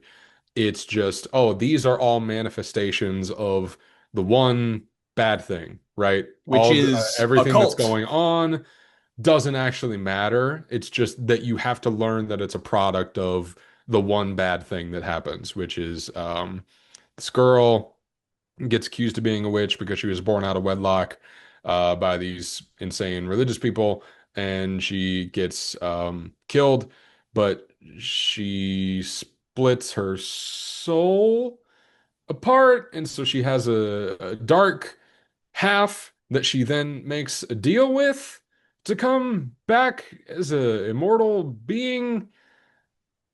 Yeah, Somehow, the somehow doesn't really matter. The somehow doesn't bother me. It's because what it Silent Hill is. magic, like Yeah, Silent Hill's already a weird town. How do you think all these Jesus freaks got there? Um, I can kind of take that in stride in the same way that I can take some stuff in stride in the bad movie like Mother of Tears, right? Some things are yeah, just what they are.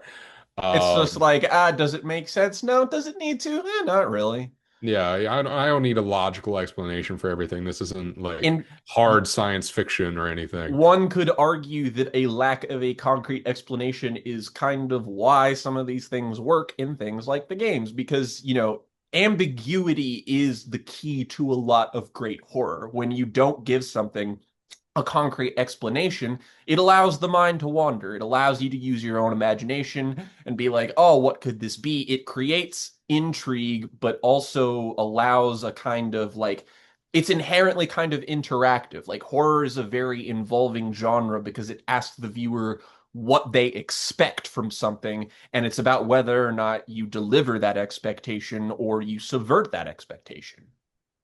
Yeah, and I mean, I think the climax of this movie actually comes together pretty well. The worst part of it is the middle for me, Hmm. where like once we get past the initial like, oh, this is the good part that evokes the game stuff, everything else is kind of a slog until you get to the end when, things start going, things are happening everywhere, all over the place. It just becomes like the ending of The Wicker Man or the ending of Suspiria 2018 or the ending of Mother of Tears again, where there's a lot of things going on here that are similar to things that you'll see in those movies. And so even in its best moments, I'm like, I can get this better somewhere What else. I will give the movie this. When it goes for it, it's pretty fucking cool. Give me the strength to stay pure.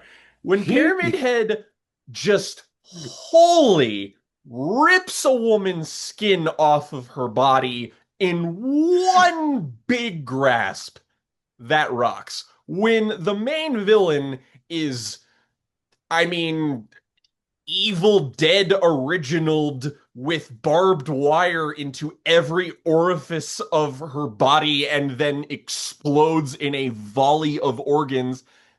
Yeah, it's pretty fucking awesome. It's cool. It's And I'm a cool. sucker for the 8mm flashbacks. Hmm. What can I say? That stuff's awesome too. It adds a little bit of texture to it. Yeah. Some nice stuff. Some nice stuff. It gives the movie a texture that you're not going to get in the games as Hmm. well. It gives it a unique look and feel that doesn't feel like it's just trying to evoke the visual style of something else, which is something that I've already complained about with regard to the way the movie handles some of its action sequences, which Hmm. feel like way too drawn out and way too choreographed. Like there's a lack of verve to some of this stuff, especially when Rose is involved. Everything feels so like staged to make sure that she can't actually get hurt, and it's It just like feels not, it's very not there. Hollywood. And that's the thing is that Silent Hill from its inception was like, yeah, we're supposed to make a Resident Evil clone, but Resident Evil does take a lot from Hollywood. So what if we push against that kind of style with our limitations and make it kind of awkward and clunky, but in service of something that, serves a greater point. So when something is kind of sleek like this and over choreographed, it just sort of feels wrong. It feels slick. It feels like there's no friction, and you don't want that with something like Silent Hill. Yeah, you don't. And so this movie is kind of a mixed bag for me. Right in I the mean, middle for me. you kind of left me going into this with like the first one you're gonna think it's okay. And yeah, I think it's okay. Yeah, But I need I do as well. but I needed to watch it to prepare for the real punchline of this segment, which is Silent Hill Revelation 3D, a movie that I will keenly describe as an assault on the senses. So the reason this movie was in production for a while just because the initial Silent Hill movie was successful. But I believe there was something that did happen with maybe one of the screenwriters where I The think they had to original writer, I read this, the original writer was charged with vehicular manslaughter, manslaughter and had so to, could not return. and I think that was just sort of the omen that set the stage for this to happen, because delaying this movie's production pushes this movie's release into a place where when it was being made, it suddenly had to adopt a lot of different modern contemporary cinematic tropes, including that of 3D integration, which, you 3D. know, we can it wasn't as though this movie was the beginning of this phenomenon, but like James Cameron is responsible for a great many things in the world of cinema, many things that I love and hold dear, and many things that do kind of suck. One of them being 3D. It has its benefits, don't get me wrong, but I kind of think that, like, if you aren't James Cameron or one of those people who is at the forefront of pinnacle cutting edge cinematic technology, don't put 3D shit in your movie because it will never, ever age well. It has never aged well. And frankly, even in the movies where it's applicable, you go back and watch Avatar, and it's just like, I don't even really want to watch this in 3D just because it makes the picture quality a little bit worse. I want to watch this in really high resolution, and I don't want the image to be blurry. And also, I don't fucking have 3D glasses because I'm normal. I don't have a 3D TV. No, Remember when most they were people selling don't. those for like 3 years and then they stopped doing it immediately? Because bad choice that I am very glad mostly died a swift death. This Because ew.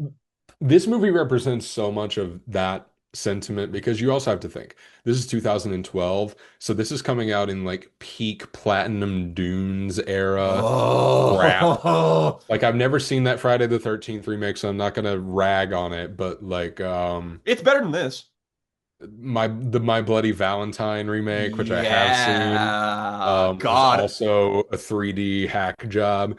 this is the reason, like, I have a bone to pick with Platinum Dunes in particular. Like not just because it's Michael Bay's production company for those of you who don't know, where basically they honestly they kind of did the Blumhouse model before Blumhouse. It's just that they wanted to exclusively make garbage. Like it was like And that remakes. yeah, And it remakes. was taking established IPs and directors who had absolutely no experience or minimal experience, and then, throwing them a budget, giving them an IP, and being like, hey, make this movie on the cheap so that, when it comes out, people will see it because it has Friday the 13th on it. And we didn't spend that much money on it, so it doesn't really matter that it's not very good because it will make a shitload of money. And this is why, for years, I did not get into horror. And it is also the reason I talked about this and the bone that I have to pick with it on an episode of the First Watch podcast once upon a time. Go check out their new episode now on Jams and Tea. Yay! But I talked about how Platinum Dunes, like they were so commercially dominant. And like, you hear so many people like these days who are just like they're so tired of elevated horror, which, bad, stupid term. I hate it too. But also the people who rail against it and are just like, we need to go back to the Platinum Dunes era. And I'm We just need to like, go back. no, we fucking don't. Not only are none of those movies good, and like no matter how many times people try to tell me that the Friday the 13th remake is good, I'm just like it is an overlong episode of Supernatural with boobs. Do not try to convince me otherwise. Right Shout down to out to the Vincent. I know you love that movie, baby. uh, but we can aim our sights more at the Nightmare on Elm Street remake, which is also a Platinum Dunes product, which I mean, not a soul likes for good reason, but because this was horror when I was a kid, this was what was being shown to me. This is what I perceived the genre as. It delayed my interest in an entire field of art because I was like, why would I want to watch that shit? It looks bad and dumb and exploitative and shitty. Like I don't want to watch that stuff. And I missed out on a lot of great shit because of it. And this might not be a Platinum Dunes production, but God, does it have all the fucking hallmarks of one. Oh, Oh Christ. man. Including, oh God, as soon as people start talking in this movie, as The soon as Sean Bean opens his mouth, I'm like, oh, it's over. Rose, It's it's over. been 10 years since you left us, he said to no one in particular. Like, even the actors who were in the original film are phoning it the fuck in this movie. And then, I mean, then Sean Bean is just like, woo, he just kind of vanishes from My the movie daughter's at some point. 18th birthday. I can't do that. Ah! Like, Look, hey, you're closer to his voice than he is to what his original voice was. So frankly, I true. nobody can get on you for that. Like this, and this this is not unsubstantiated. Like one of the most notorious things about Silent Hill, the games, is the dialogue is fucking weird. If you like go to Silent Hill 2, the refined one that everyone loves, the voice actors for that were told how to speak those lines phonetically because back then the voice director for these games was the Japanese voice director for the English cast. So he had to tell them how to say every syllable. And these are voice actors that are not professional voice actors. These are people who are largely not experienced in the industry and like didn't really do anything else after this. So they're a bunch of guys that they plucked off the street who have to operate for a language barrier. And then you listen to them talk and you're like, why does it sound like that? But it creates a kind of, well, say it with me, kids, Lynchian vibe where Uncanny. I would there have is gone for uncanny. uncanny. Uncanny is a better reflection of it. And like, granted, it is more of a present element in Silent Hill 1 and 2. 3 is still kind of in this area, but I would say that it polishes it a tiny bit. And notably, this skips Silent Hill 2. This is an adaptation of Silent Hill 3 because the way that this It's a works, good idea. it's a good idea to skip ahead and do Silent Hill 3. Oh, for sure. Like not just because the game is also a sequel. Like that's just, inherently like, yeah, good. Don't mess with the one that's kind of on an island anyway. Like go with the one to continue the story. But man, every time somebody talks in this movie, like specifically one character played by the most famous actor in this movie other than Sean Bean, who I In was my mind, you talking have two options here. I was talking yesterday with Zach and Morgan and Cole. We were talking about the worst movies made by the best directors, like people who are unarguable masters. And I would like to apply this principle to someone who has delivered incredible performance work and like great, legitimately great acting, and also bottom of the barrel acting. And that award goes to Mr. Game of Thrones himself, Kit Harington. Oh Oh wow. my God. Dude, this man, how did He's he get bad in hired? this. He's like the entire dialogue exchange between our main character and him on the bus. It's like every line each of them speak was written by a different person who didn't know the context of the scene it was being spoken in. But Kit Harington is delivering these lines like he needs to go on his lunch break.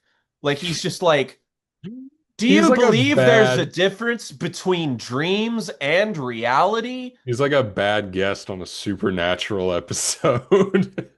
Like honestly, like even the bad seasons of Supernatural and never had dialogue this Well, bad. I just heard Metatron and I did the Leo Yeah, face of Metatron. like, Yeah, yeah, hey, yeah, Jake did that, I bet.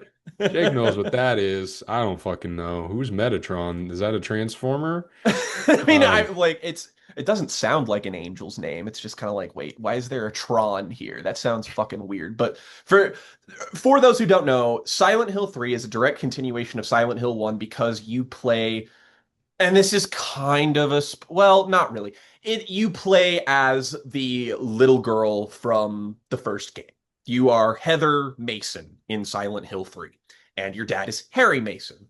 And in this year, something happens to this character's dad, and they find out they have a connection to Silent Hill, so they must return to Silent Hill and face down the dark version of themselves. she got don't remember. Yeah, because she's got a memory thing, and like all of the surface level elements of Silent Hill 3 are here, and I am of the belief that like the only thing that holds Silent Hill 3 back from being as good as Silent Hill 2, like a legitimately genius masterpiece game, is that it still feels obligated to drag the cult shit in. And this is actually kind of a behind the scenes thing in that like Konami has literally always fucked shit up. Even when they were doing good shit, they were fucking shit up because they were like, "Hey, we need to add some continuity from the previous game so that people are incentivized to buy this." Because little known trivia, every Silent Hill game has made less money than the game that came before it. So Also, this they is, pulled like a Return of Michael Myers type beat yeah, with yeah. precisely. And what this had is like they had to ostensibly shoehorn a bunch of the like cult stuff from Silent Hill 1 into Silent Hill 3. And originally like it's mostly still there, but like originally speaking, the plan for Silent Hill 3 was that it was going to be way more about the neuroses of, being a teenage girl, coming of age. It's a game that's about voyeurism and about like being viewed and perceived by people and, bodily autonomy and like childbirth and stuff like that. And it was going to go in some really dark directions that it couldn't go in because of the way it had to tie itself to the original plot. And, that mythical version of Silent Hill 3 would be as good as Silent Hill 2. And as it stands, it's like, it's the difference between a 9.5 out of 10 and a 10 out of 10. So it's stupid. But in this, we get mostly a reflection of the setup, which is like you get Heather and well, then again, I guess it does start with her going to a new town, and it starts with that fucking classroom scene, that Oh fucking God. the Oh God. soliloquy this character has. Oh God. I knew it was Uh, like I figured Sean Bean was just phoning it in, but that's when I knew it was over. I mean, it was literally a "it's so over" moment because she stands up in this high school class full of 30-year-olds, and they're all like, "Oh my God, did you get your outfit at Goodwill?" and shit like that. And she stands up and I it's don't care like, about your Facebook or your tweet or she's your like, MySpace.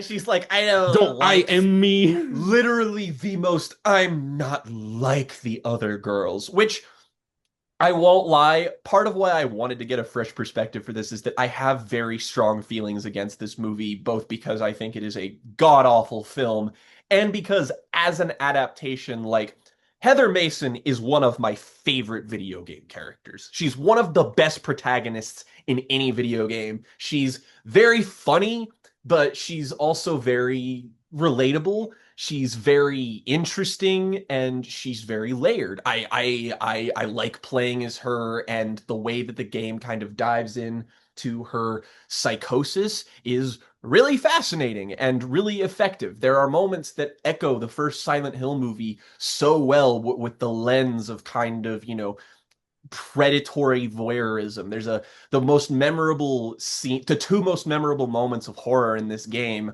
are Heather getting a phone call on a payphone where someone very quietly sings her happy birthday and then just hangs up. And you're like, what the fuck was that all about? Never explained. You're just like, oh. And then there's another character who kind of gets a counterpart in the film.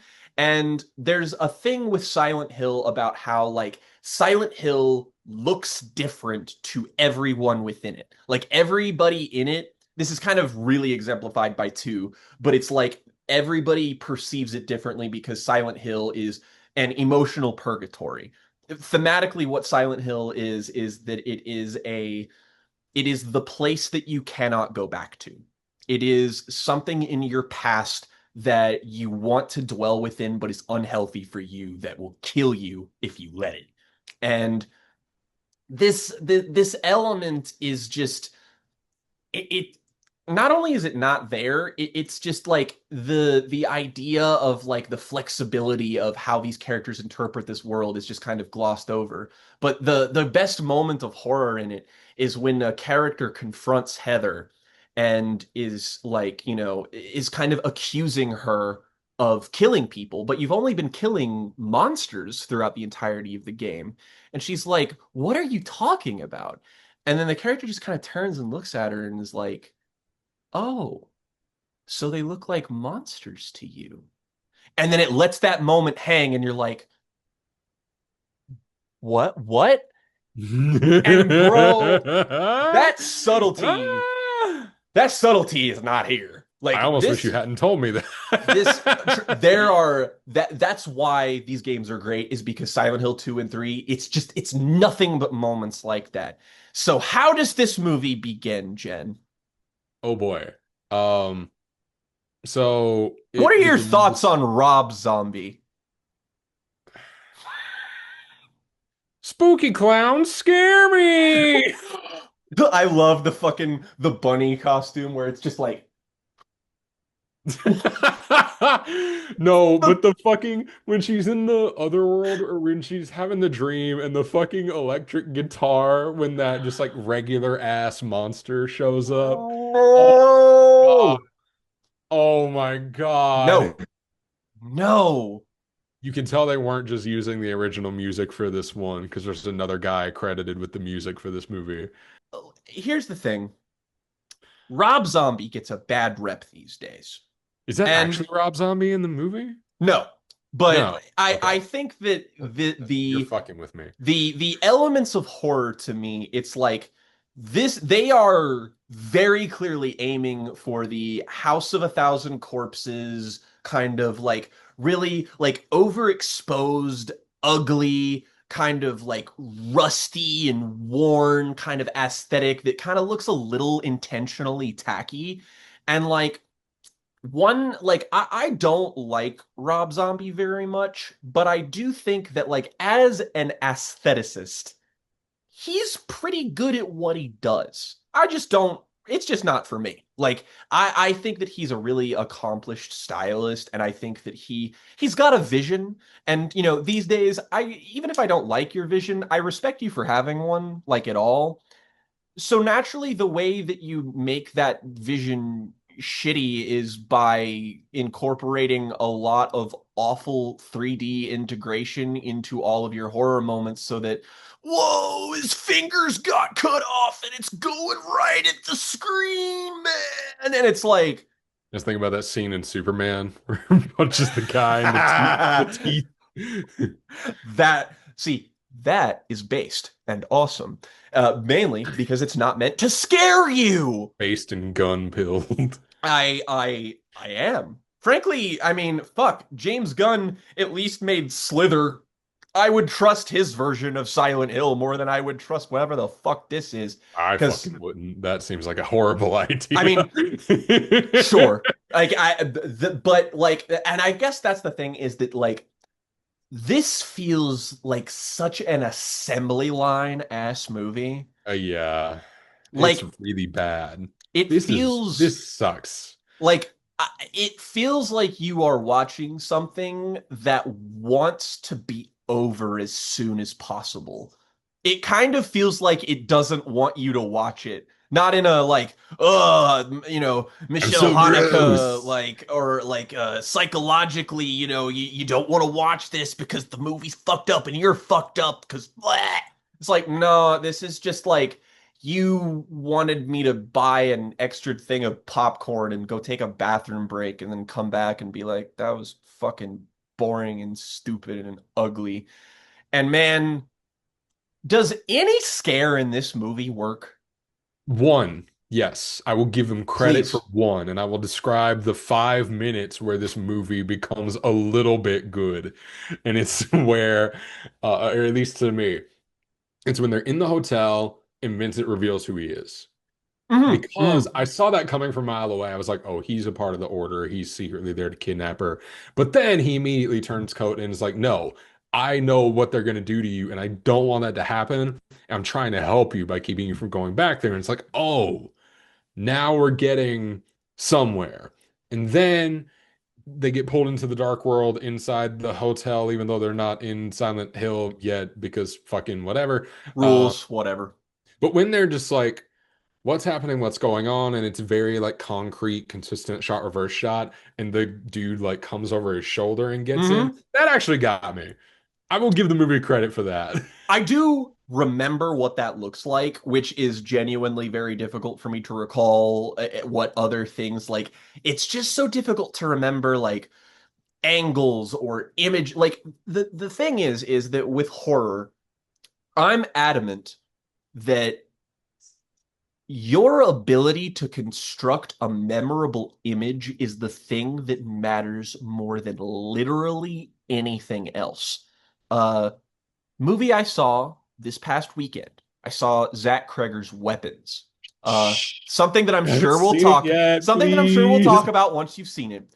Don't But say anything, if please. that movie has proves any point, it's that all you need to do to be memorable, to be effective, to be engaging in horror is present you with something that is interesting and memorable to look at. Something that is inherently is uncanny by nature. Something that like because this is different, I'm going to remember this image. There's just nothing singularly interesting about like anything that happens in this. No, I mean, even the scene that I just complimented, it's more a feat of like tempo and timing than anything else. Like, it's a very basic scare, Hmm. but that's more than I could say for most of what else is going on here. Like, nothing. Nothing about this works. I like the cannibals in the mall just because I think that's a funny image. It's But and like this movie has like in a lot of ways it has a more like star-studded cat. Like you got Malcolm McDowell showing up in this that surprised movie, me. I knew which Carrie Ann Moss was in this movie. I yeah, didn't know Malcolm McDowell was in this movie. Ca Carrie Ann Moss. Now she'd be showing up in The Bye Bye Man. She'd be showing up in this. She What shows up for some fucking bullshit. I was gonna say, like, after the fucking Matrix movies and Jessica Jones, like, we need to get girl a new agent because, like, she is too good to be in whatever the fuck is any of this whatsoever. Like, man, okay, there is, okay, I will give the movie one compliment. Oh, she was in a Star War. That's what she's been doing. Oh, well, good for you, I She's guess. she's in the Acolyte. I didn't watch that. Oh, everyone's favorite? Everyone's favorite Star War, the Acolyte. So there is one thing that this takes from the games that I can tell I don't love how it's executed because I think it actually is kind of ruined by one specific thing, but the nurses in this movie.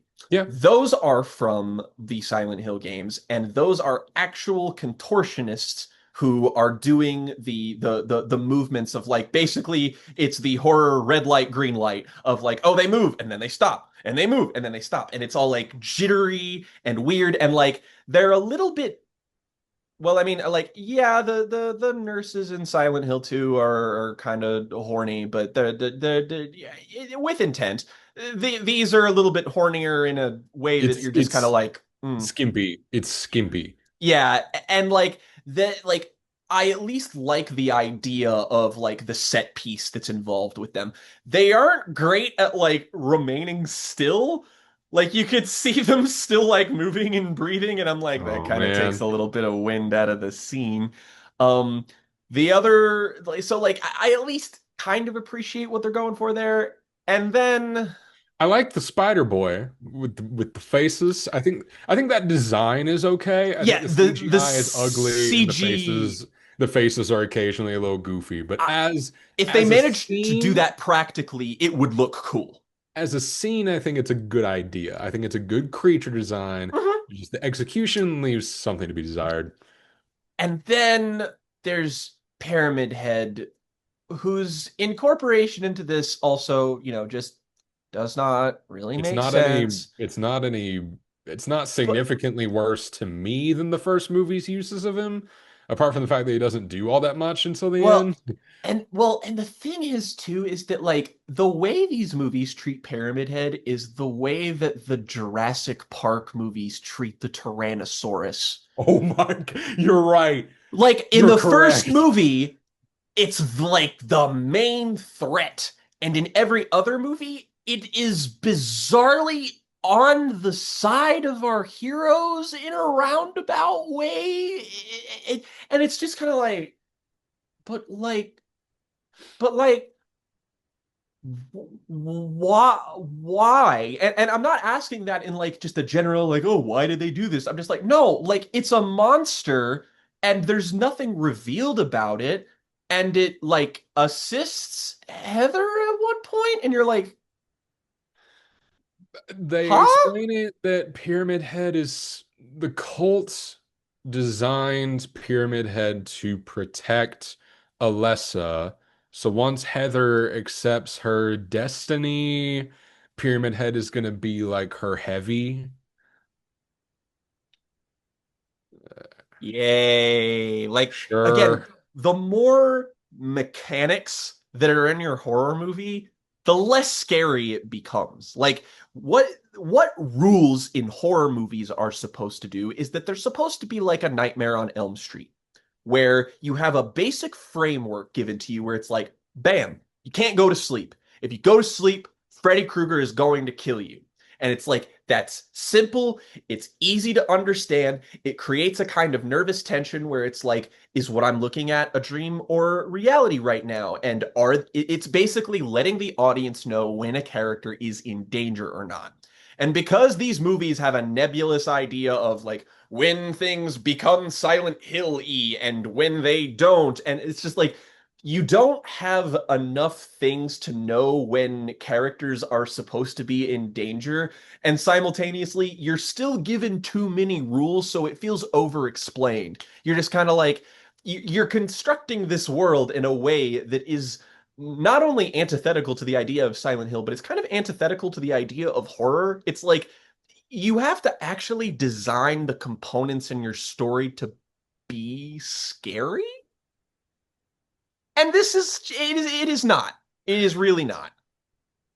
Well, it becomes an action movie at the end, right? Hmm. It becomes like a fucking supernatural action movie. I don't mean the show, I mean in general, like a supernatural action movie where Hmm. you have your character who is like, you gotta accept your destiny and do the thing. Chosen Yeah, one. it's chosen one bullshit. And that's where the Malcolm McDowell character comes in.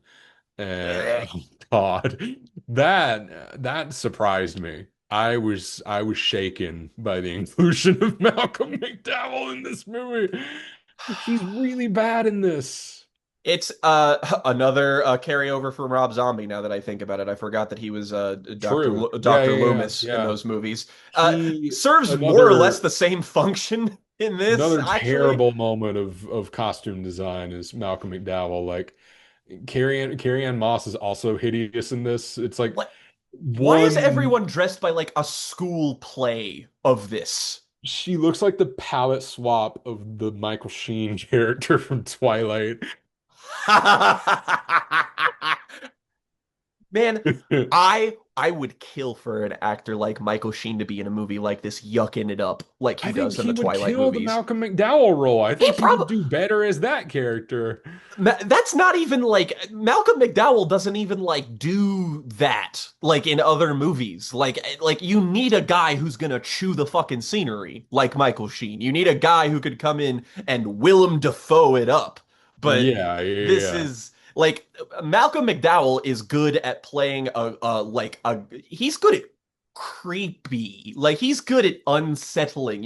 Alex DeLarge. He's a guy you look at and you're like, he's up to some shit. He's not good at being like overtly anything. Like that's why his presence in horror movies like this is just so confounding because it's like, did you all like He's a see the things he subtle was in? guy. Yeah, exactly. But He's a I subtle guess guy. everybody needs a paycheck. Like, ay, ay, ay. Well, and I want to get into my big complaint with this movie is that it's almost it's insane that I'm saying this about a film, but it's almost too visual. It's it's over it's overstuffed with every possible scary image that they could think of. And so the hit rate of like we're trying to scare you every 2 minutes with a fucking Pop Tart popping out of a toaster. We put a fucking Oh, dink underneath it to make you jump in your seat. the Pop And I'm Tart jump it makes the scare. whole movie feel like too upbeat. And so when the slower moments, like with Vincent, whenever Vincent is on screen, the movie slows to a crawl, which is fine in theory. But when your movie is so hyperactive like this, it's like a It's 13 Ghosts problem where it's like so every, busy. it's so busy. It's There so busy. like the And original movie has kind of it's got a rhythm to it, like it knows when to attack and when to relent, and maybe it gets a little off balance as it goes along, but you feel that it's there. Here it's just kind of like it is everything or nothing. yeah, That's after the it. first act, it's just like, no, we're constantly on the attack or we're delivering whatever exposition we need to do for you to get ready for the next thing. Um, but the worst, oh my God, the third act of this movie is so terrible.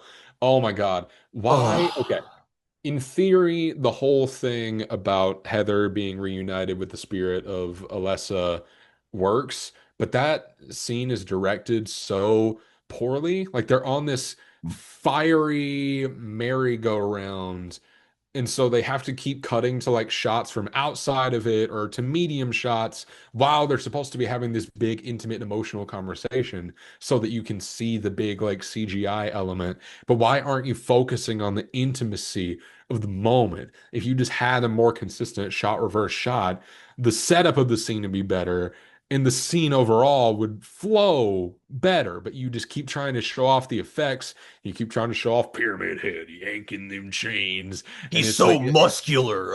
it's too busy. It's too busy. The moment doesn't land. And the same thing, well, I won't even say that because this is just stupid. The monster fight between Carrie Ann Moss and the Pyramid Head is just jumping the shark. And what do I even say? It's stupid. It It's becomes dumb. Mortal Kombat. Like you're just like, what am I even looking at anymore? Like I again, it becomes kind of a shitty action movie, and you're just kind of wondering what the point of any of this even was to begin with. Like why did this journey exist for this character? Like where did we start? Where did we go? Why did it matter?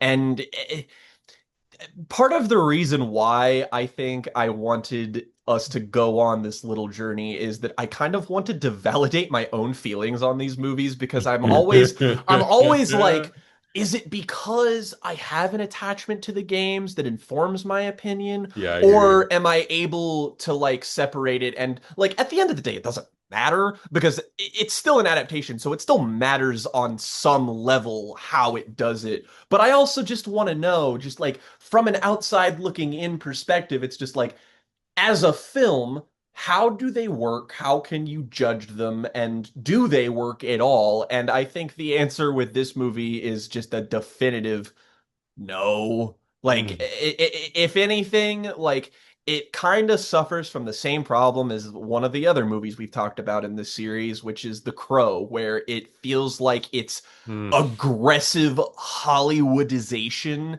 doesn't necessarily lead to it being worse, even though it does in this instance, but it leads to it being like just it sands off everything. Like the reason that I started off talking about the games in general was the idea of friction. It pushes against the player a little bit and it kind of challenges you in a way that other games don't, because when you play other video games, it's about how good the controls feel. Like if you play fucking Mario and you're like and you don't and the jumping doesn't feel good, it's like, well, this sucks. Like why would I play this way? If the platforming doesn't feel good in a platformer, fuck that. You play a survival horror game and it's like the camera is slow. Your character controls like a literal fucking tank. Like puzzles are difficult and obtuse, but it's like it's about being lost in a world that is constantly challenging you. It's about being immersed inside something that you feel the friction from.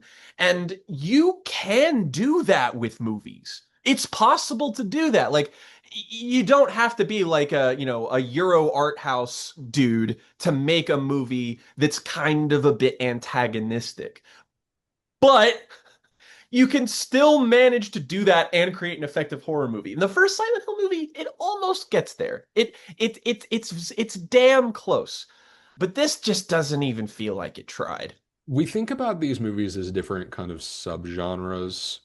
But I think the term survival horror could apply really well to two things that just popped into my head, both recent and ironically enough from our boy Mike Flanagan, Hush and Gerald's Game. Where if you want to Interesting. take the literal term survival horror divorced from the actual video game mechanics that define how that genre works, it's a thing you can do, right? Because to get a movie like that to work, you have to get the audience thinking about like what they can see and what the character can do and what limitations that the character has. Whereas survival horror games are all about putting limitations on the player, right? It's not a Yeah, perfect one-to-one yeah. comparison, but it's something that just popped into my head. No, that's why somebody like Flanagan I would actually trust to make something like like I mean, like you watch something like Doctor Sleep and it's like, yeah, this guy can do Silent Hill. Like it just makes sense. But like cuz like he could capture the tone, he can do everything, but like what's more important is again capturing the friction. Like I like the idea that you're presenting specifically with Hush and Gerald's Game because those are movies that limit the protagonist's view intentionally. And like with Hush specifically, it does it in a really creative way with audio design and with the fact that it's relegated to one location. And with Gerald's Game, it's like, no, you are stuck here, you are with this person, and you have to creatively solve problems around the fact that you are rooted in this moment with this person. And like that's like you need a good filmmaker to attack that. I mean, I can't believe I did this comparison without intentionally going in this direction, but it's why I am actually quite excited for the fact that the next Resident Evil movie is being made by Zach Kreger. And he's like, it's not gonna be like my other two movies. It's not gonna be like Barbarian. It's Yeah, not like gonna I be like want to this. make a good Resident Evil adaptation, so it's gonna be different in tone. Like I remember saying that in an interview where it's like it's gonna be my big fun B movie. Like Yes, because that's and what I want like to make. That's what Resident Evil's supposed to be. Yada yada yada.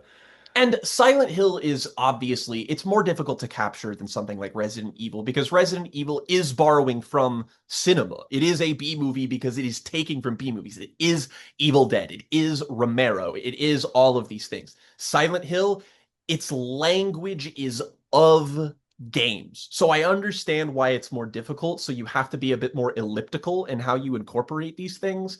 But again, it's kind of like I said, if you do the thing where it's just kind of a person walking around places and you don't actually have that much happening, that's a much better representation of what this is. And frankly, I feel like a lot of people who play the games would actually be like, yeah, this is what I wanted this to be. Not that you Whereas should conform to audience expectations. I'm just saying that Silent Hill fans tend to know what makes Silent Hill games good.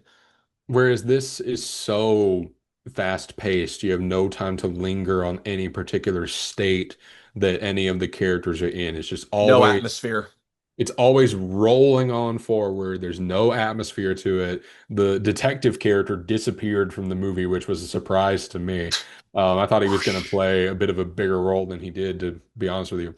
Um, but what they do with Sean Bean at the end of this movie, Oh man. he walks off into the fog like Pa Kent in Man of Steel. I was literally just about to say that. Holy fuck. As he's It's like, I'm gonna stay behind in Silent Hill and try to find my wife. And it's like, one, what makes you think that's even possible? I mean, Like, it's just like how the do you think rules. that is?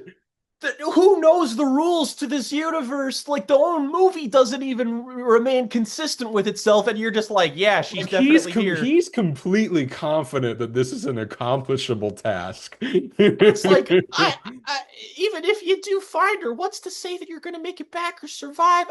And you're just leaving. You're not like, in He's just fact, like, hey, ab you guy who was in the cult that almost killed my daughter, take care of my daughter. abandoning your child is like, I mean, not that I care that much, but it's just like, what a terrible way to character assassinate Harry Mason, whose main character attribute is the fact that he is a very devoted father who is trying to protect his child. And you're just like, fuck him. Fuck her. She's got a boyfriend now. Yeah, she's got a She'll be man that can fine. protect her. It's She's the like, prophet of Metatron or whatever. She'll be fine. Metatron will save her. And it's like, fucking Metatron, roll out. fucking Curtis Armstrong? What? Curtis That's Armstrong. that's Metatron in Supernatural. God. I think I'm ready to put a cap on this. I am letting you be simply because this round will not count towards our next round in terms of accumulation of points. That's true. You can rate this together, you can rate it separate. Who fucking cares? Yeah, I just want to know. I'm gonna do it how we usually do it, just so it's an encapsulation of how Mm, I feel. But yeah, this doesn't count for the scores for we're starting at zero next episode yes. for the people paying attention. But I think between parts of the first movie that I genuinely did enjoy, and frankly, I could do worse with bad movies than something evoking Platinum Dunes, because at least that has an energy to it, even if it's an energy that I find sickly. It's definitely better than the post Blumhouse ripoffs that I lament, like the fucking Slender Man movie. I Um, mean, where it's basically not even functional as a film. It's where it's just like, did this even finish before it was but released? I see the vision after watching these movies and having this conversation with you. So I can't, I'm gonna slap a four on this because I can't say that like Revelation 3D is one of the worst things I've ever seen, just because I don't have that personal edge to it that you do. And I know that wasn't the Obviously. goal, but like as I said, if it was more like a Slender Man, I would slap a five on this so fast. And that's why I wanted to know your opinion in the first place. Why this exercise was worth undertaking is that it was just like I don't want someone with my connection to judge this. I want to know as an outsider, like, how does this play to you? And yeah, that checks. It's at least got a verve to it that occasionally entertained me, even in its bad parts, like with fucking Malcolm McDowell and Carrie Ann Moss. I'm just like, part of me misses that energy a little bit in my bad horror movies that I go That see in the theater nowadays. what you know, when it comes to bad modern horror, it does kind of feel like some movies are afraid to be this bad. You know, Yeah, like it's like they're it's not afraid like to do this much. yeah, it's like I will take bad stimulation over no stimulation under most circumstances. And that's Exactly. I will take garish over boring any day. Full Metal Alchemist. so now that we have visited the town of Silent Hill for the I'm time being, steamrolling. the I'm steamrolling the this shit. Let's the get right next into it. the next Full time Metal we Alchemist, baby. Let's go. Okay, so where we so left off in the plot, we left off at episode 13, Beasts of Doubleth, at the cliffhanger of Izumi arriving into the sewers to fight the not the first homunculus we see, but the first one they have a proper fight with, which is Greed. greed. And so we start with those who lurk underground. Bradley and Armstrong, a bunch of characters all kind of coalesce on this conflict. Hmm. I had complaints in the last episode about Hmm. the overall pacing of the first 13 episodes as a collective, but man, I'm just gonna go ahead and come out the gate. This set of episodes is paced so much better with a beginning and a middle and a climax and an end. Because I they're not abridging anything anymore. It's I just the was with story. this from moment one, right? The reveal midway through this episode of Bradley also being a homunculus, the debut of Father, the death of Greed, right? It's a Oh, perfect start to love a that moment. season two of a show like this, right? Where you have this bad guy, you leave on a little cliffhanger where like, oh, the boys might have a way to get out of this because we pulled our uh, what is it, Super Rat Patch Wolf called it? We pulled our star finger and had Yeah. something. It's a Deus Ex Machina, but it's closer to a star finger where somebody Mhm. shows up that changes the tides of battle, and so it doesn't go the way we think it's going to go, but it leads to something more interesting, which is the reveal about Bradley, the debut of Father, the death of Greed, et cetera, et cetera, et cetera. You realize that the homunculi are a bit more complex as a unit of characters than maybe we were initially led to believe. They're not as ideologically singular as we might have thought they all Like they were. don't just embody the principle of their sin that they embody because they are Yeah, they all we have a learn that bit they are more. in fact the seven deadly sins. Yeah, we all have a bit more. They all have a bit more complexity to them. Even Greed is like, no, I'm not just mad at you that you took my things. I'm mad that you like got in my way.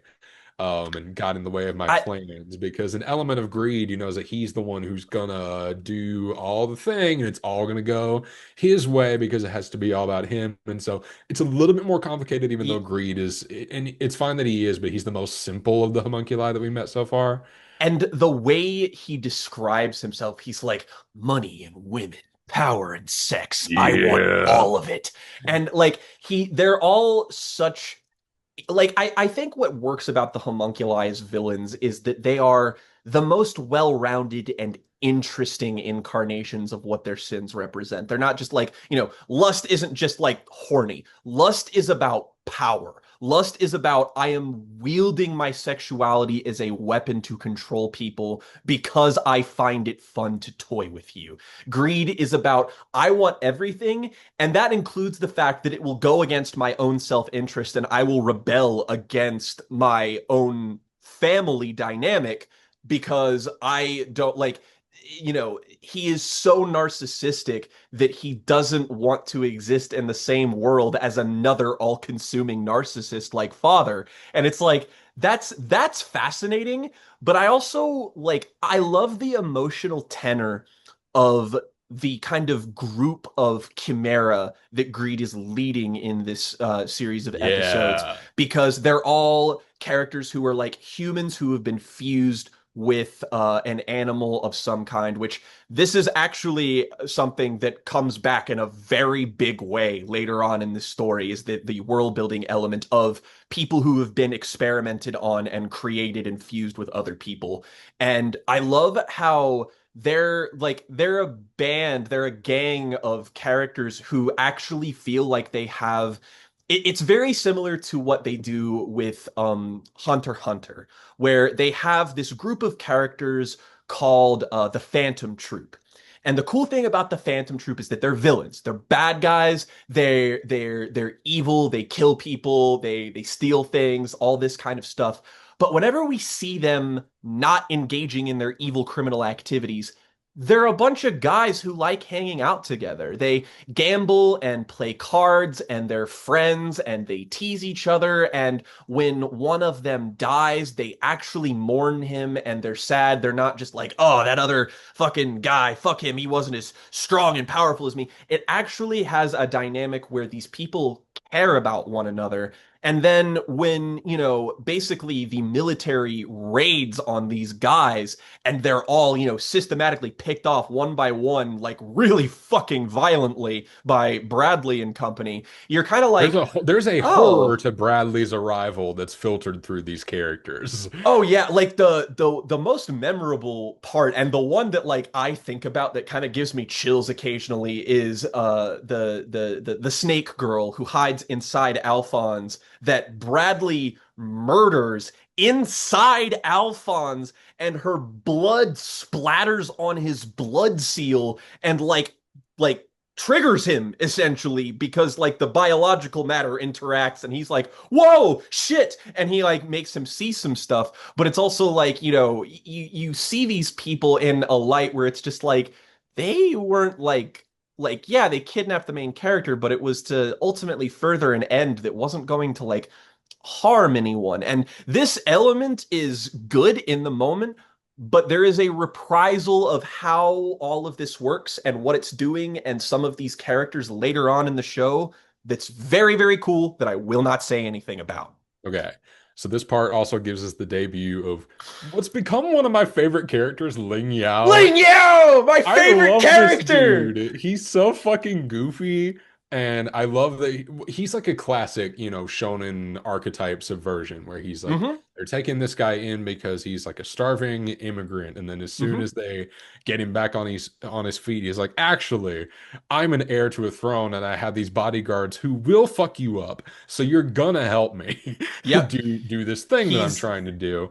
he's a goofball. Like he is immediately like he's got like a kind of silly voice and like one of the best things about him is that they immediately play the card of just like he is a guy who uses his foreigner status as, subterfuge for the fact that he is really cunning, really intelligent, really motivated, and like he's got a reason. Like not only is he a foreign prince of Xing, he is somebody who is currently vying for the throne to be the emperor of Xing because all of the emperor's children are like he's dying and they are trying to find a philosopher's stone in order to keep him alive, and whoever finds the philosopher's stone will be the next successor.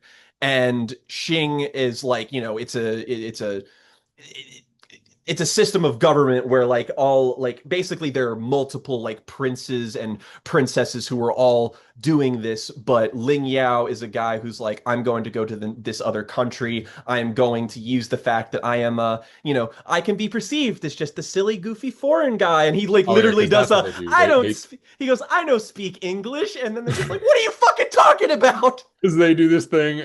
Well, the thing about the Shing is that he has like 49 half siblings, right? The Hmm. emperor has had children with all these different women who are all vying for the honor of their individual families Houses. separate from him. Yeah, all these individual houses that all root back up to Hmm. him.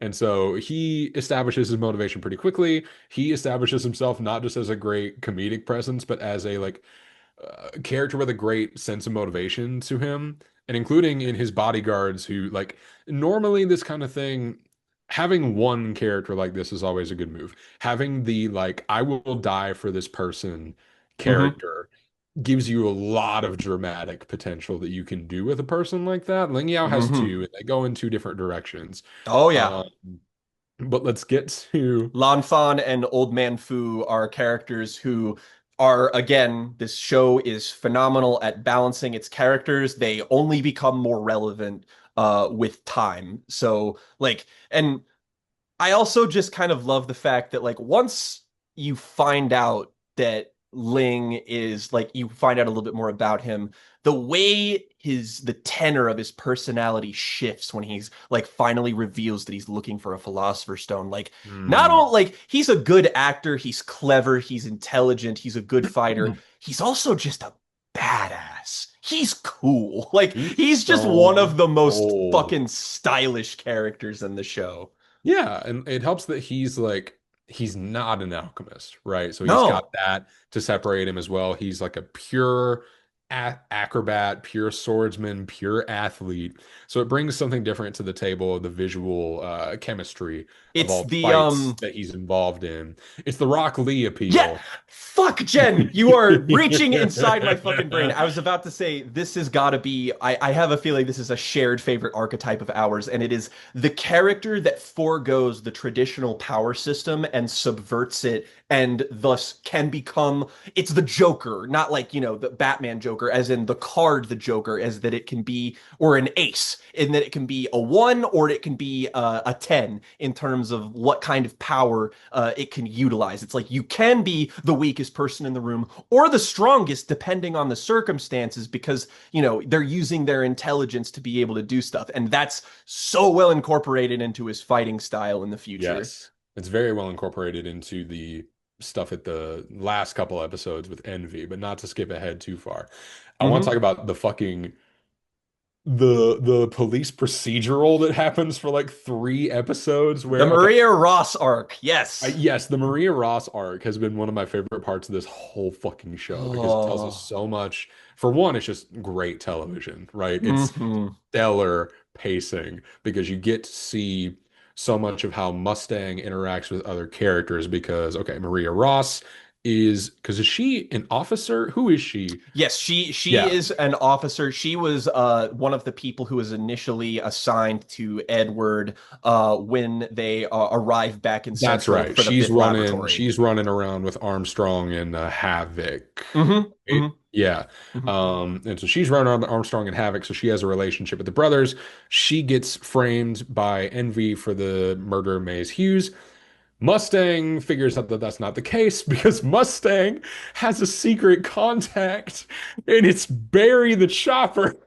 It's so good. The way It's they so funny, but it reveal works so well. the way they reveal all of this is so great because for a little while, like they play it for just the right amount of time in that like there's a part where you're just like, "Oh my God, Mustang is going to kill Maria Ross because he thinks that she killed Hughes and Or at first, he's on the Barry is warpath." breaking her out of jail Hmm. for some fucking reason that we don't even know.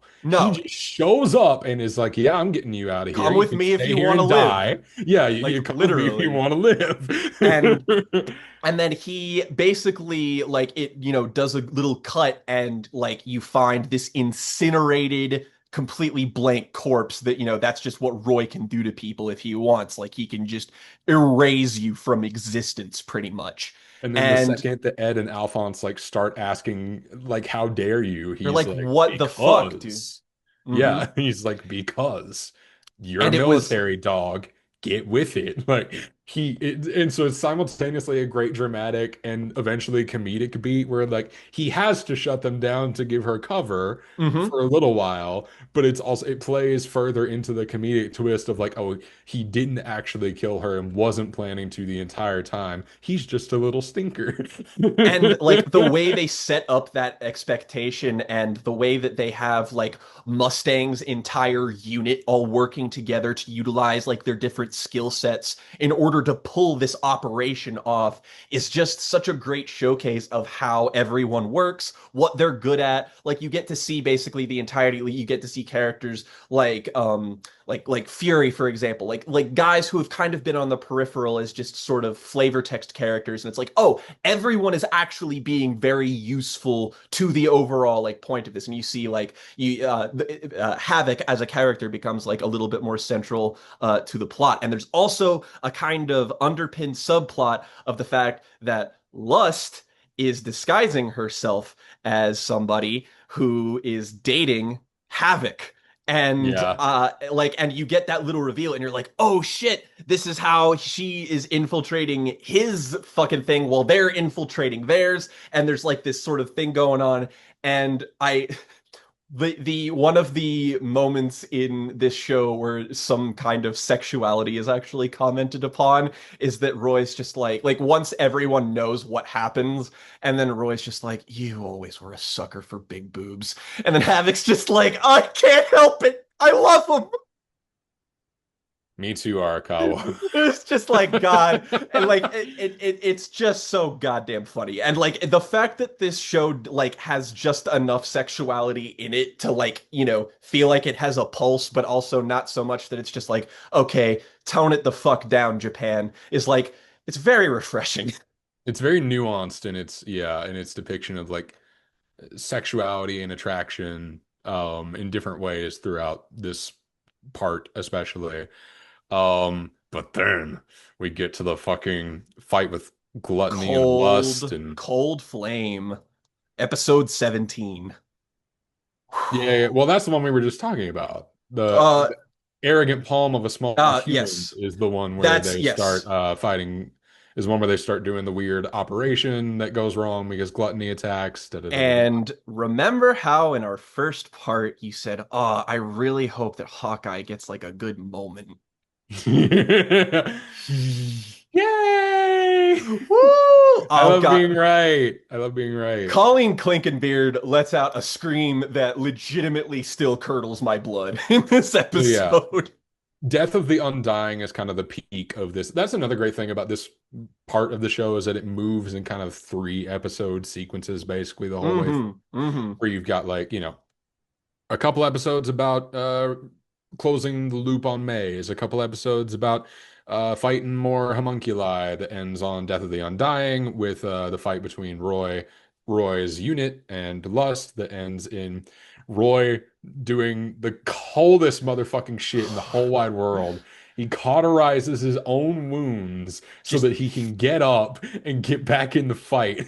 and that the fucking animation in this fight scene is insane. The way That's a that they great draw moment. Lust being incinerated is gnarly. That's a great moment where the unusual, like stylish moments of Arakawa's drawings like really comes to life in this in a way that feels dramatic. Because so Mm-hmm. far I was only really feeling the eccentricities of Arakawa in the comedy, with the Mm-hmm. weird like punchlines, still shot, goofy faces, type Yeah, the shit. But comedic parts, yeah. yeah, but that's a moment where you get the dramatic extension of her artistic eccentricities with the death of And lust. Just like seeing all the different ways they do her silhouette covered in oh, flames.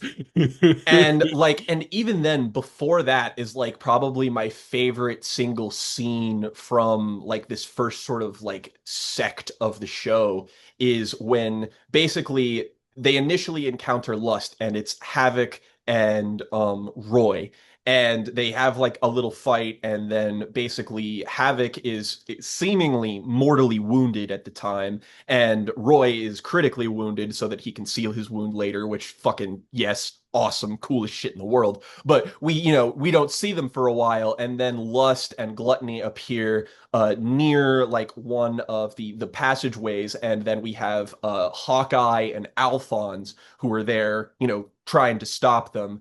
And this fucking moment, man, where like Hawkeye's just like, wait a minute, Lust is here. Where's Roy? And then she kind of implies, oh, I just fucking killed him.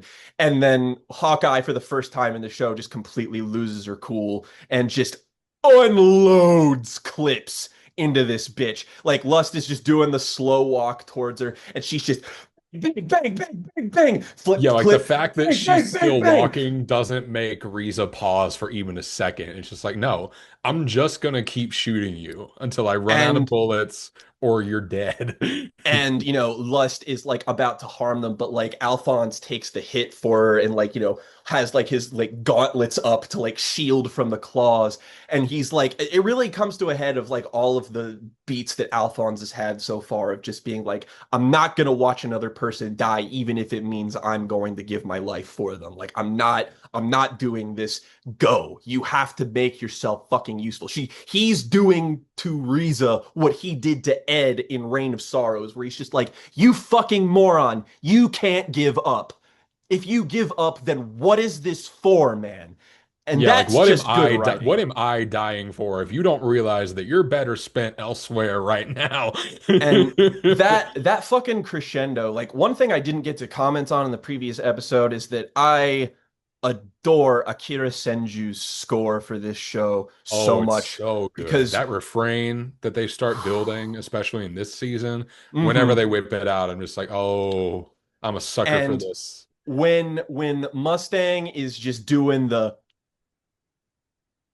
and then like the pillar of flame and that like Sakuga moment where it's like Lust is reduced to just this fucking, like, I mean, she just looks like a monster, a silhouette in this column of fucking flame. And then like the last moment where she like reaches for him and then just crumbles into dust slowly. And it's like you're slowly gonna find out that a lot of the characters' ultimate fates in this show are kind of dramatically ironic, where it's like, Lust is ultimately defeated by a man who she has exerted control over the entire time she has been a presence here.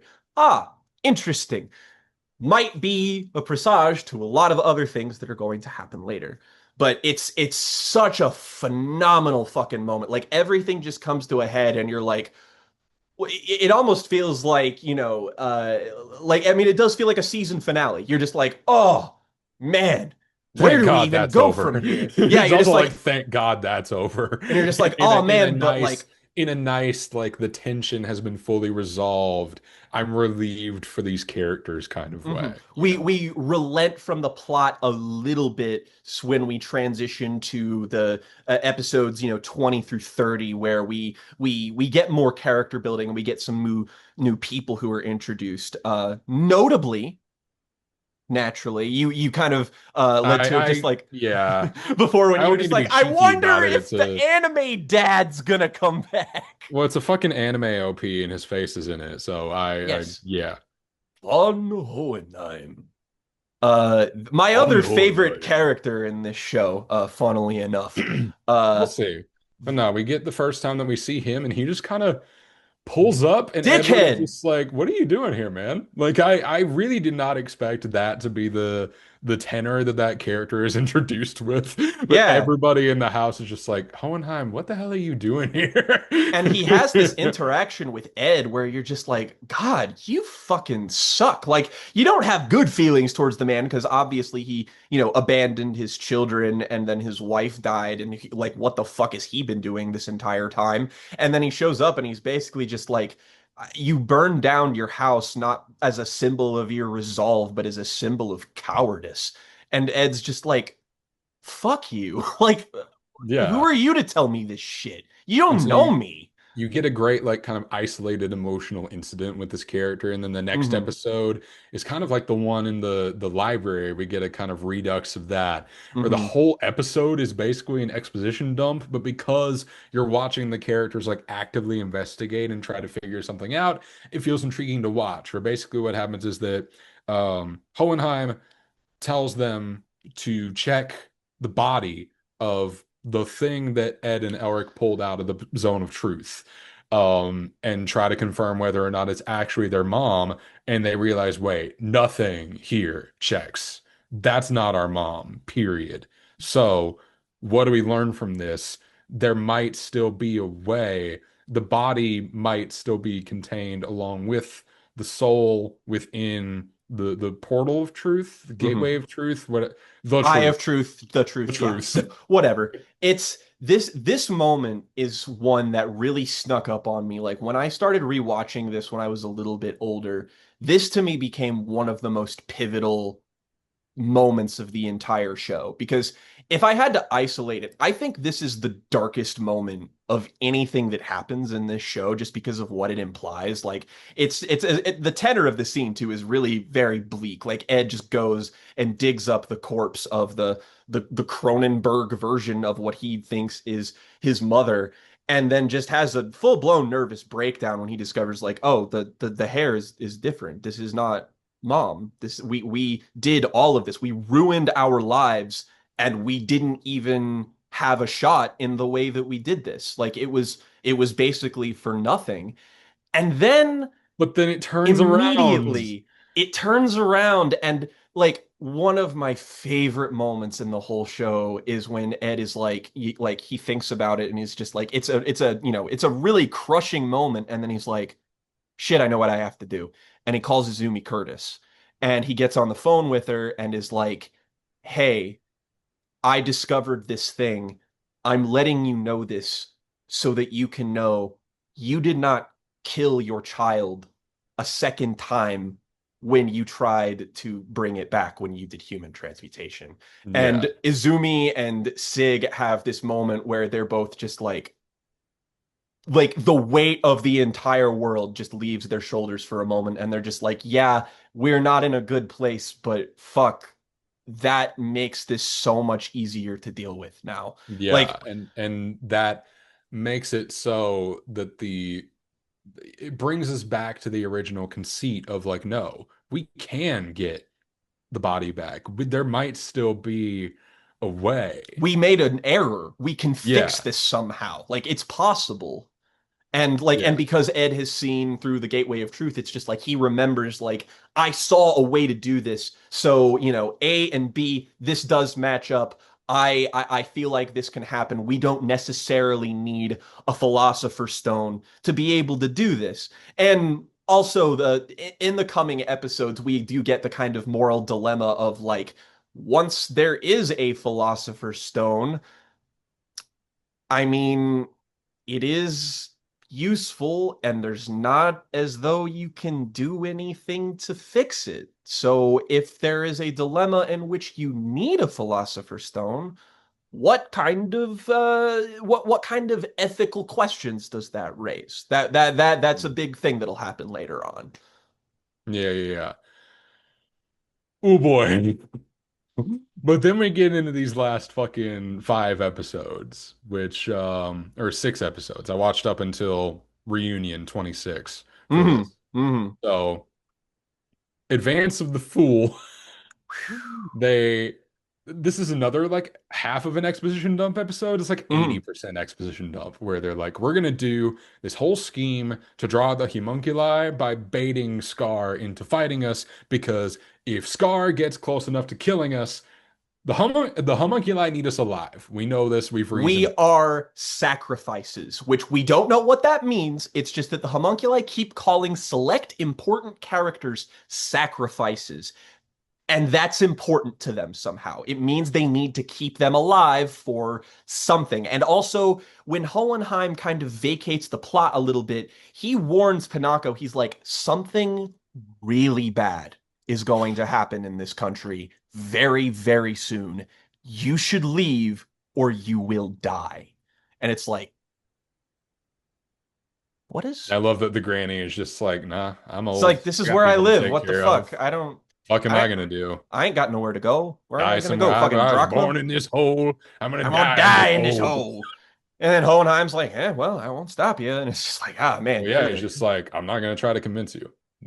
And then he just leaves. It's like, fuck ass. And Jesus so Christ. naturally, they have this moment of just like, okay, so if we bait Scar into fighting us, and then we like, it'll be like before in episode 5 where he almost kills us, and they'll be like, oh shit, we have to intervene. It's that we have no choice. So they like Ling Yao, Lan Fan, Old Man Fu, they all come together in this little moment, and this fucking incredible action sequence that just like it is one of the most chaotic things that's happened in this show because like every central player becomes involved in this. Hmm.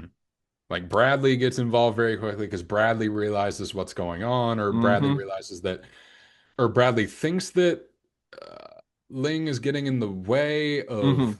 of Scar, and Bradley kind of likes that Scar is around, or Mm-hmm. I don't know. I can't remember exactly what the reasoning is behind Bradley interfering, but he decides like, no, fuck this. I'm gonna go kill that guy.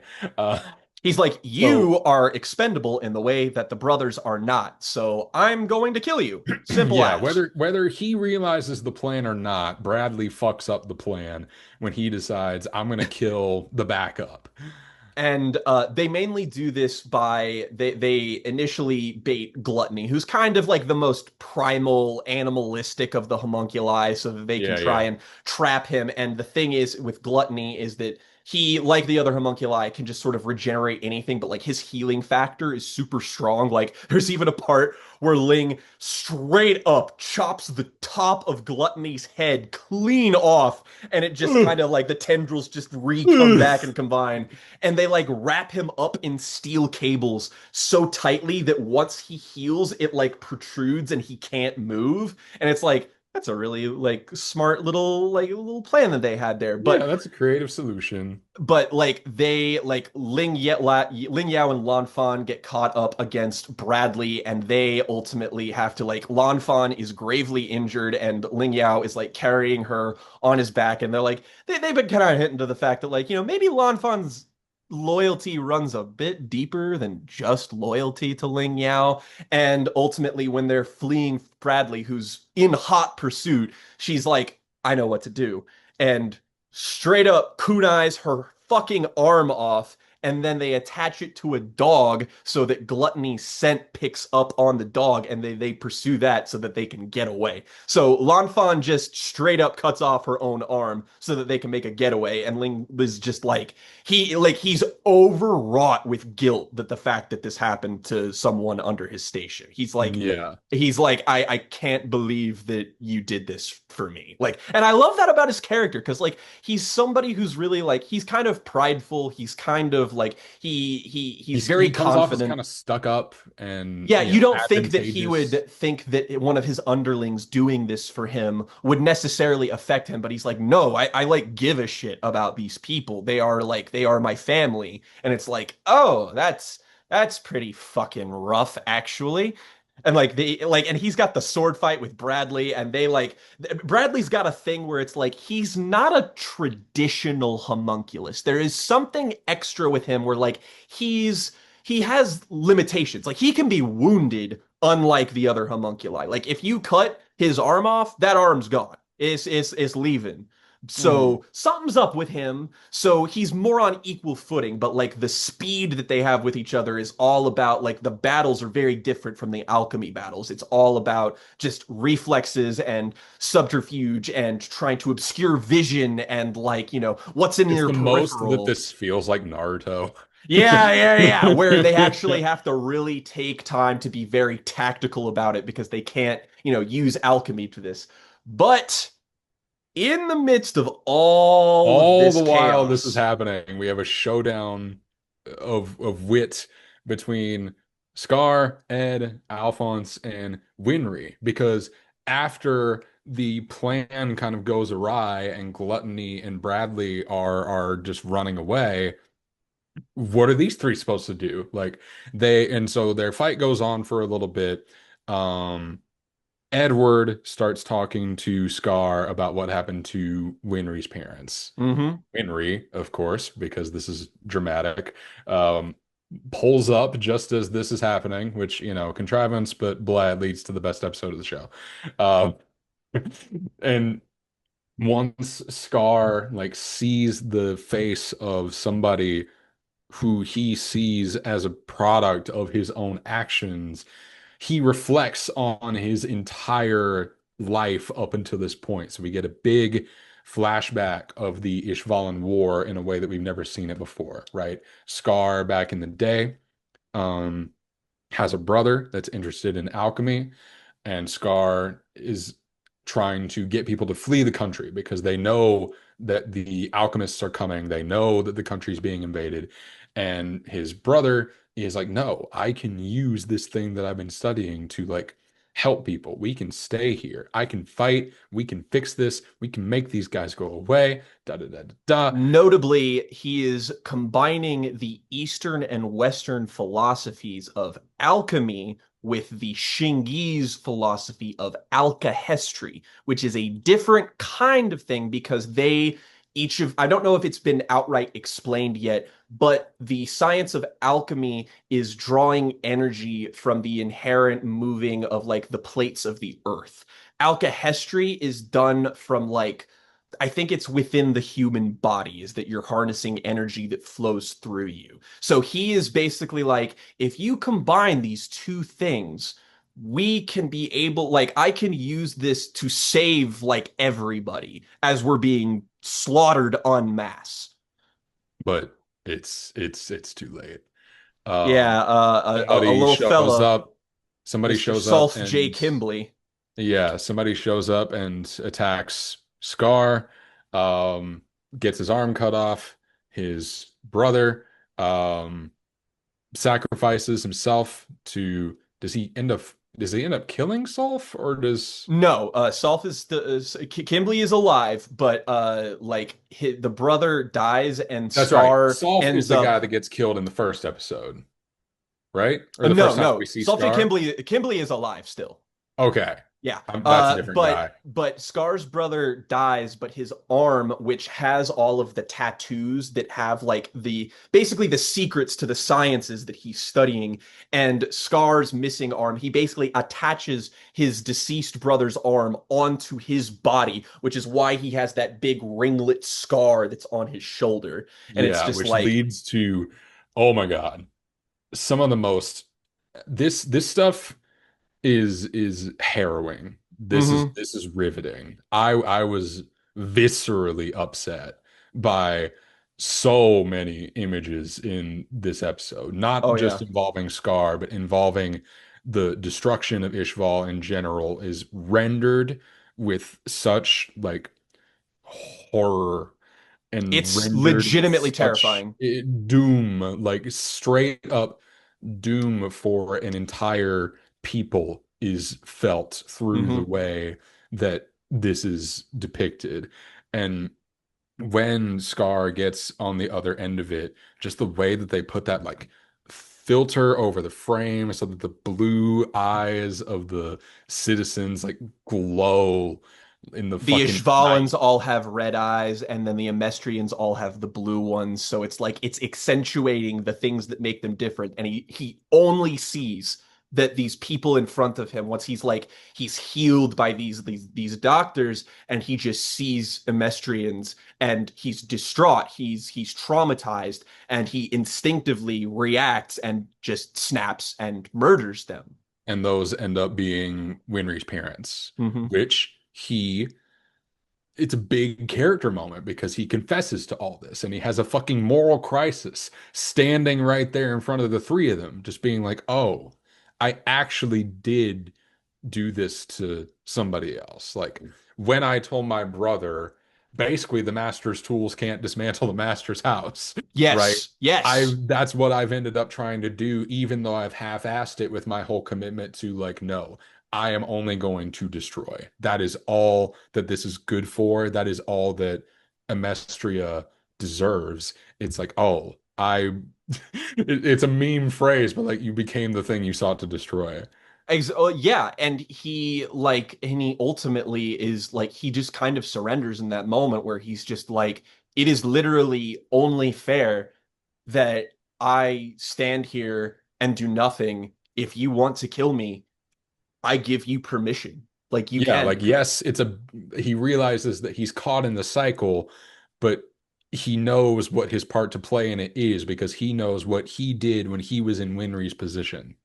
And Winry, like, she has a gun and she's like got it painted squarely at Scar. And like the animation in this part, like the way it paints her facial expressions is There's just, finesse to even the way she's holding the gun. it Like it's feels complex. It's detailed. tangible. It Yeah. feels like there is a physicality to it. And she is standing there shaking, and she's just like, this, like, you took away from me the only family that I ever really had. And what, like, and now you want to kill Edward and Alphonse too. It's like Winry is in many respects so fully justified if she does pull the trigger. It's like Scar is dangerous. Yes, he is righteous in his quest for revenge on the Amestrian military, but if he kills with like literally zero regard, it's like he's been trying to kill Edward Elric, a fucking 15-year-old boy, like only because he is a member of the military and not because he had anything to do with the slaughter of his people.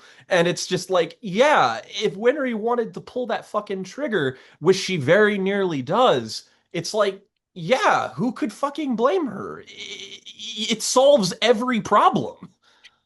It's a war story at the end of the day. This is. And Edward, the entire time, is kind of on the sidelines, like right next to Winry, just trying to talk her down. And is like, you can see that he's kind of having an internal crisis too, of just like, Like, why because, won't I why won't I let her do it? well, She not should be allowed to do it, like, right? You know?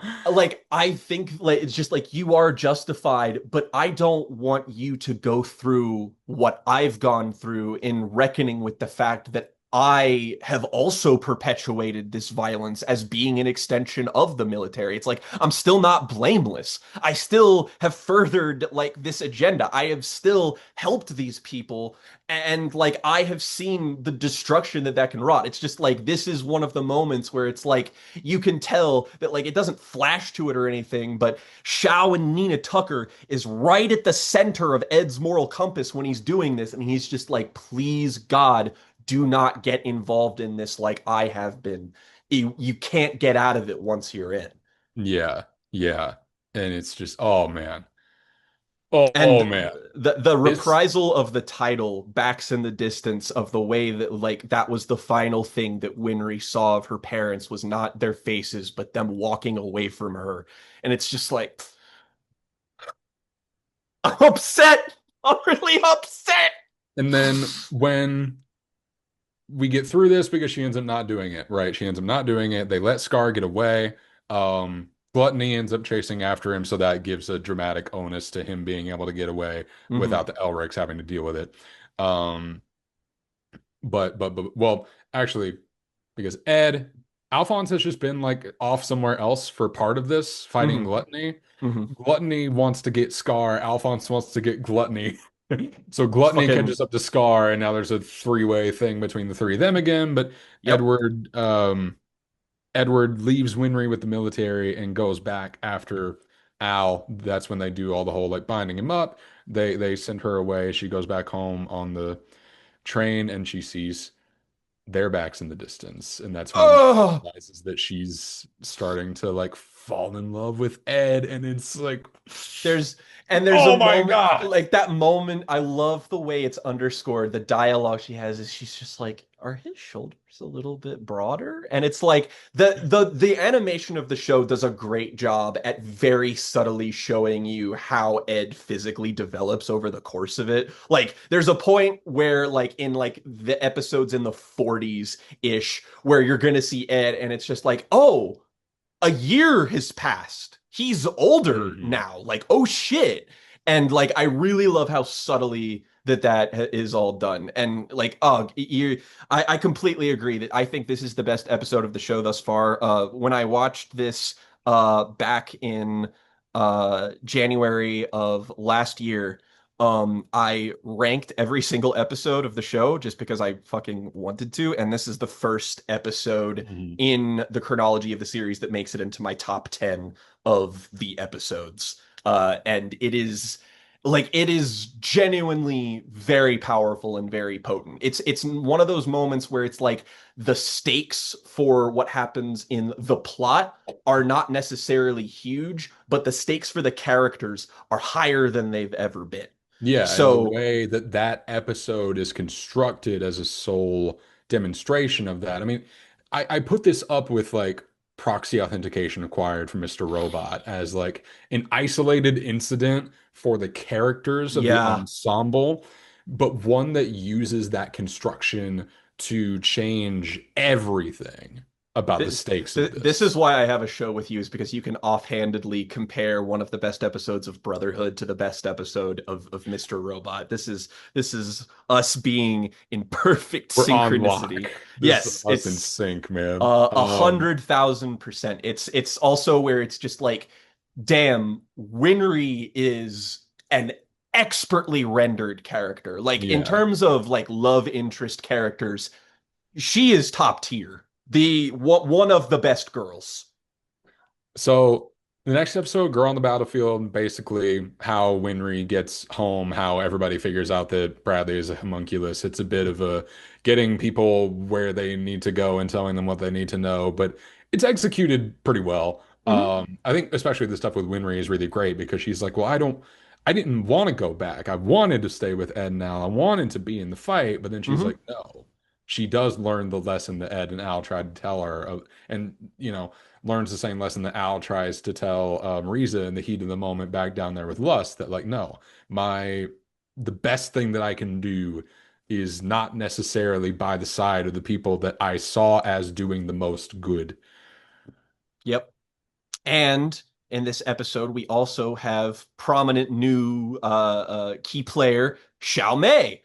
Xiaomei, I don't know what's going on with this character yet, so I'm not going to comment Uh, on it too much. well, we know that she is Shingi's like Ling Yao, and is using alchemy and can kind of do like a sort of remote alchemy where she uses kunai to form Her transmutation circles, circles yeah. and like use like she can basically like she'll use alchemy here, and then where she has the circle it'll like come out there, and it's She like, has some oh, kind of strange motivation to protect Scar, which I'm not sure we 100% yes, understand we yet. we're getting there, but like you can basically discern that she is one of the half siblings of Ling Yao, who is on a much, much, much lower rung than he is. Like her Yeah. family is dirt poor and has way less of a chance than Ling does in terms of succession. The next two episodes, I like it more when they're actually inside of Gluttony and having to like problem solve. But when Gluttony breaks out and they're like fighting and they get sucked in, it's like, it's okay. There's good character beats in there, but it's Oh yeah. nowhere near like the peaks of Oh this yeah. part so far. I There's some like good that. stuff with Ling and how he's like reckoning with Lan Fan having lost her arm, and Fu being her dad is also reckoning with the fact that like his family is being hurt, Yeah. and there's some good beats. There's some good There's beats in good there. beats in there, but as far as like the overall tenor of the thing, it's a weaker moment. Hmm. It does what it needs to do, and Hmm. it gets some nice concepts going where like they get in accidentally sucked inside of Gluttony and they just have to find a way to You escape. We finally find out because like Gluttony has been doing this thing where he can essentially like open himself up like a gaping maw and has his own eye of truth inside him, and he just sucks it in, and we don't know where any of that shit goes. It's just like, oh, what?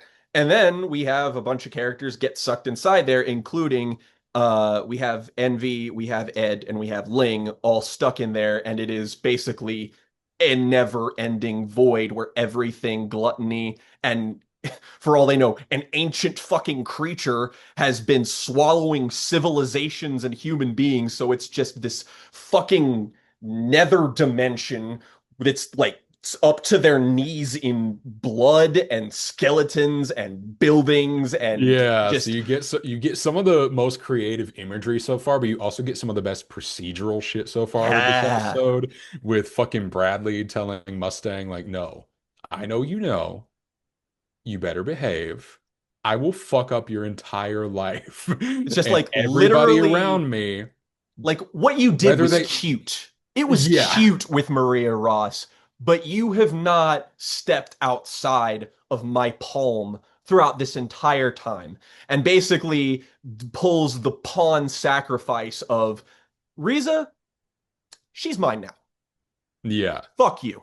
Yeah, And Roy it's is like, bad. Just the uh, way that they direct that scene and the tempo. I compliment the show so much on its tempo because it really knows how to make the beats that it needs to last just as long as they need to without getting too drawn out. Because I'm thinking so much about these big battle anime that take forever to get through any fucking point. mhm. But it's like, oh, Roy spends the perfect amount of time, like in complete shock, realizing that he's in too deep. Yep. It's And like then, this conspiracy goes so much deeper than they thought. They were like, oh, the Fuhrer's a homunculus. Like, what are people gonna do when they find out? What if people already know? yeah, And it's just like, oh, the entire military is in on this. They yeah. Basically, all know. everybody above a certain level already knows what they're dealing with, and he's fine. Yeah, they basically they have been promised like, what's good for thee, not for me. Like I'm gonna survive because I'm gonna play on the winning side, essentially. Like fuck everybody. Yeah. Like whatever they're doing, whatever the grand plan is, they have been promised to get put on the Noah's Ark of salvation alongside their homunculus overlords and father, who still we're not sure We've only entirely seen him like what. one time at this point still, so Yeah, not much there. and it is also very heavily implied. It's like the homunculi are from him. They are the extraction of his sins as a human being. He has rid himself of them so that he can become a greater being by his own perception. Hmm. And then we have the reunion. We get Scar's backstory as a human who was experimented on by military guys to basically host a philosopher's stone, right? Hmm. They want to create essentially a synthetic homunculus. So we learn now that Bradley is not 100% a creation of the father, rather one that was able to assimilate some part of his essence through some kind of sheer will, right? Yeah. And this is where we get into the like, and I don't want to spend too much time on this because I'm sure we're going Hmm. to talk about it in the next part a lot more, but like the overt Hitler Youth shit going on in this And I mean, episode like, is if him being called Fuhrer King Bradley wasn't a dead like enough giveaway. of a giveaway, yeah, it's just like they basically cultivated dozens upon dozens of candidates, and this character who is only known as the Gold-Toothed Doctor seems to be the Mengele of this universe and is just injecting the Philosopher's Stone into people, and they are being like they describe it as it is injected into you and it destroys your entire cellular structure and rebuilds it, and you can only survive if you can take that amount of punishment. And there's one shot in this that is just fucking chilling where it's like Bradley is strapped to the thing and like as a young man and he just kind of looks and there are dozens of corpses in this fucking room with this like this little like door that's just sort of like half opened, and then they're just Yeah. like, Oh. so what's Oh. gonna happen, man? And then he's just like, oh fuck, and then you just see it like rip and tear through him and he's just like coughing blood and it's like all spurting, and then it's just like he's exhausted at the end, but he is ultimately the candidate that survives. Yeah. And And at the then it ends with Al being led by Gluttony to father because Gluttony is like, yeah, I need to fix this. I want to get him out. Let's go figure out how to get him out. It's just like I absorbed a sacrifice and one of my homunculi brethren. I really should try and amend this. So, Which is and the, leading us into a pretty lighthearted tone for the end of the part, but a promised confrontation with this father character, which we've never really gotten to see. and there is the final kind of moment of this part of the show. There is like it's basically explaining how they're gonna escape from gluttony. It's like they're just like they're basically it revolved like Ed, Ling, and Envy have some really great banter with each other because like Envy's the one there who basically has all the knowledge and he's just like, we're fucked. Like, I don't know what you all want to do here. And then like, they're like boiling clothes to be able to They're eat so that eating they the can survive. They're shoes. eating a boiled shoe. And then Ed is Werner like, Herzog ass motherfucker. and then Ed is like, wait a minute. Human transmutation only hasn't really worked because you are sacrificing something that you don't explicitly know the exact value of. So if you perform human transmutation on something and each side of the equation is even, theoretically, you could do it.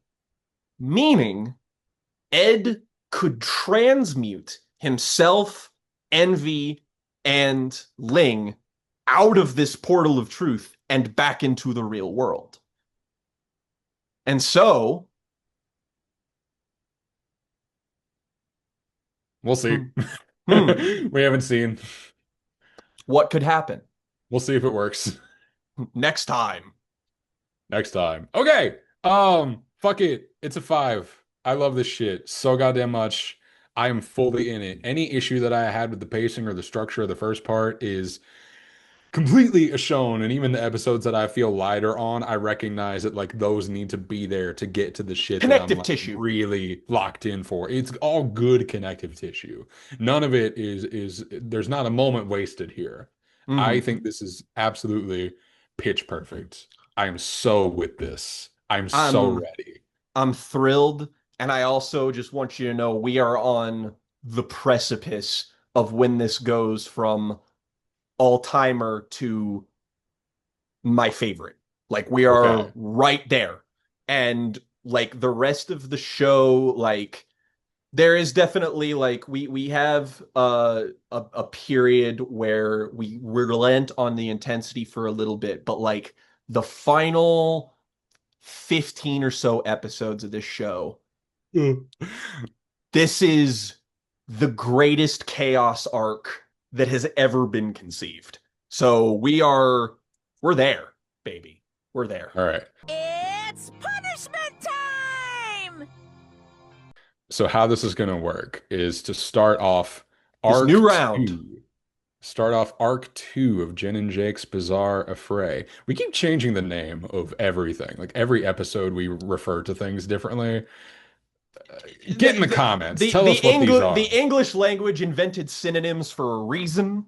Get in the So comments. Tell us what these are. We don't know what our yeah. fucking brand is. Fuck you. But Um, since I got the double Jeopardy victory, it is now dealer's choice for Jen to decide where we're beginning on whether or not who gets what in terms of good and bad. So Jen, do you want to recommend me or a I thought for so long that I would somehow try to top Hobo Johnson because I'm still pissed off that I only got a 4 on that fucking thing. Um, but I'm like, I don't know where to go from there, so I need a break from the bad things. All right, all right. So, I mean, that's not the only reason I'm giving you this. Why I'm giving you this because it fits nicely with what you've done this episode. I'm giving you a film duology of peak Gen autism. Okay, all Jake, right. and it's going to be kind of opposite even of the Silent Hill, where the first iteration of these two films is one that I like. I love. I loved a lot, but it's got plenty of warts. But the second thing, because it's building off of the backbone of the first, is like fucking elite and is representative of like what should be things I normally despise working exactly as they were intended to.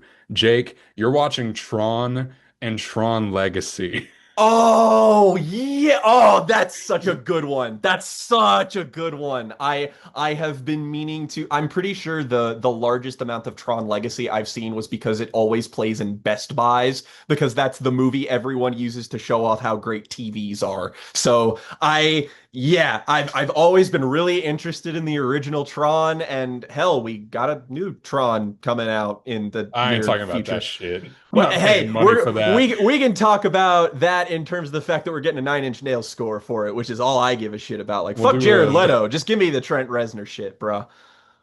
All right, what do you got? Have I I thrown you must. off by throwing you the bad thing? Did you think I was going to do the bad one? I really was 50-50. I didn't know which you were gonna go for. Like, I could like you're a subversive motherfucker. I could have seen you going the good way. I'm a tricky dicky.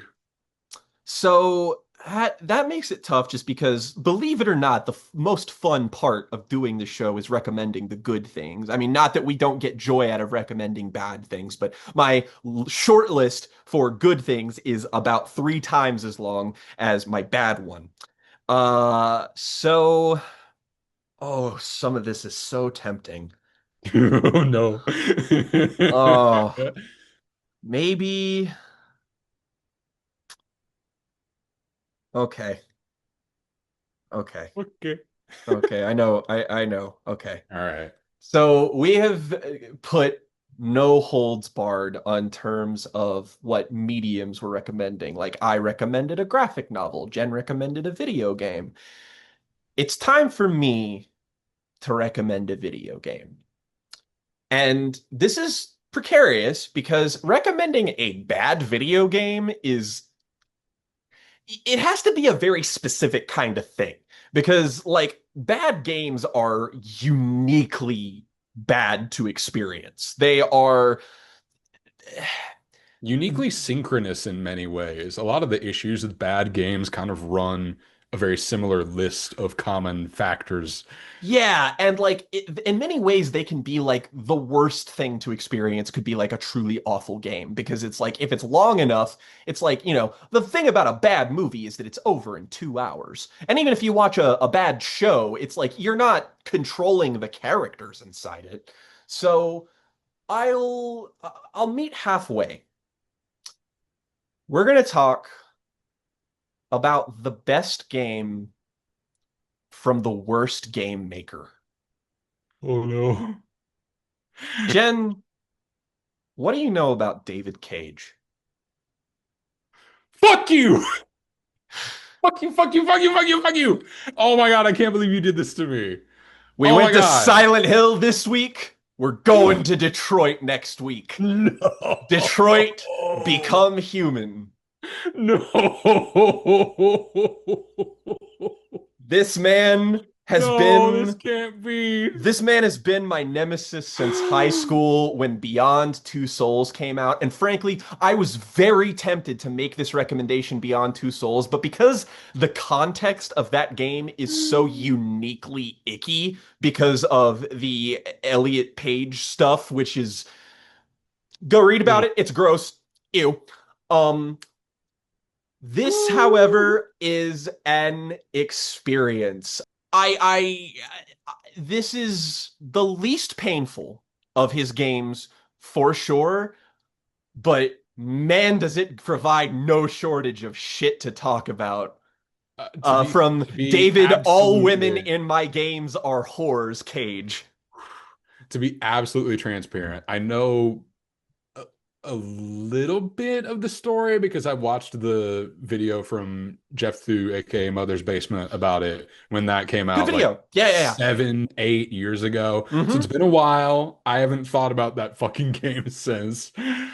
Oh, I can't We believe you did this to we me. and the thing is with Cage is that like Hideo Kojima, he is frequently seen as like one of the video game auteurs for worse and for better. And so now we will see the other side.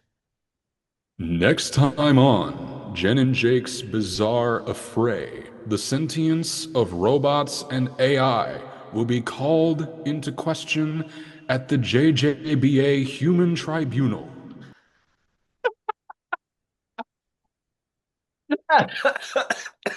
Fuck. Why? I'm getting so fucking old that every time I laugh, I cough. What the fuck is this all about, man?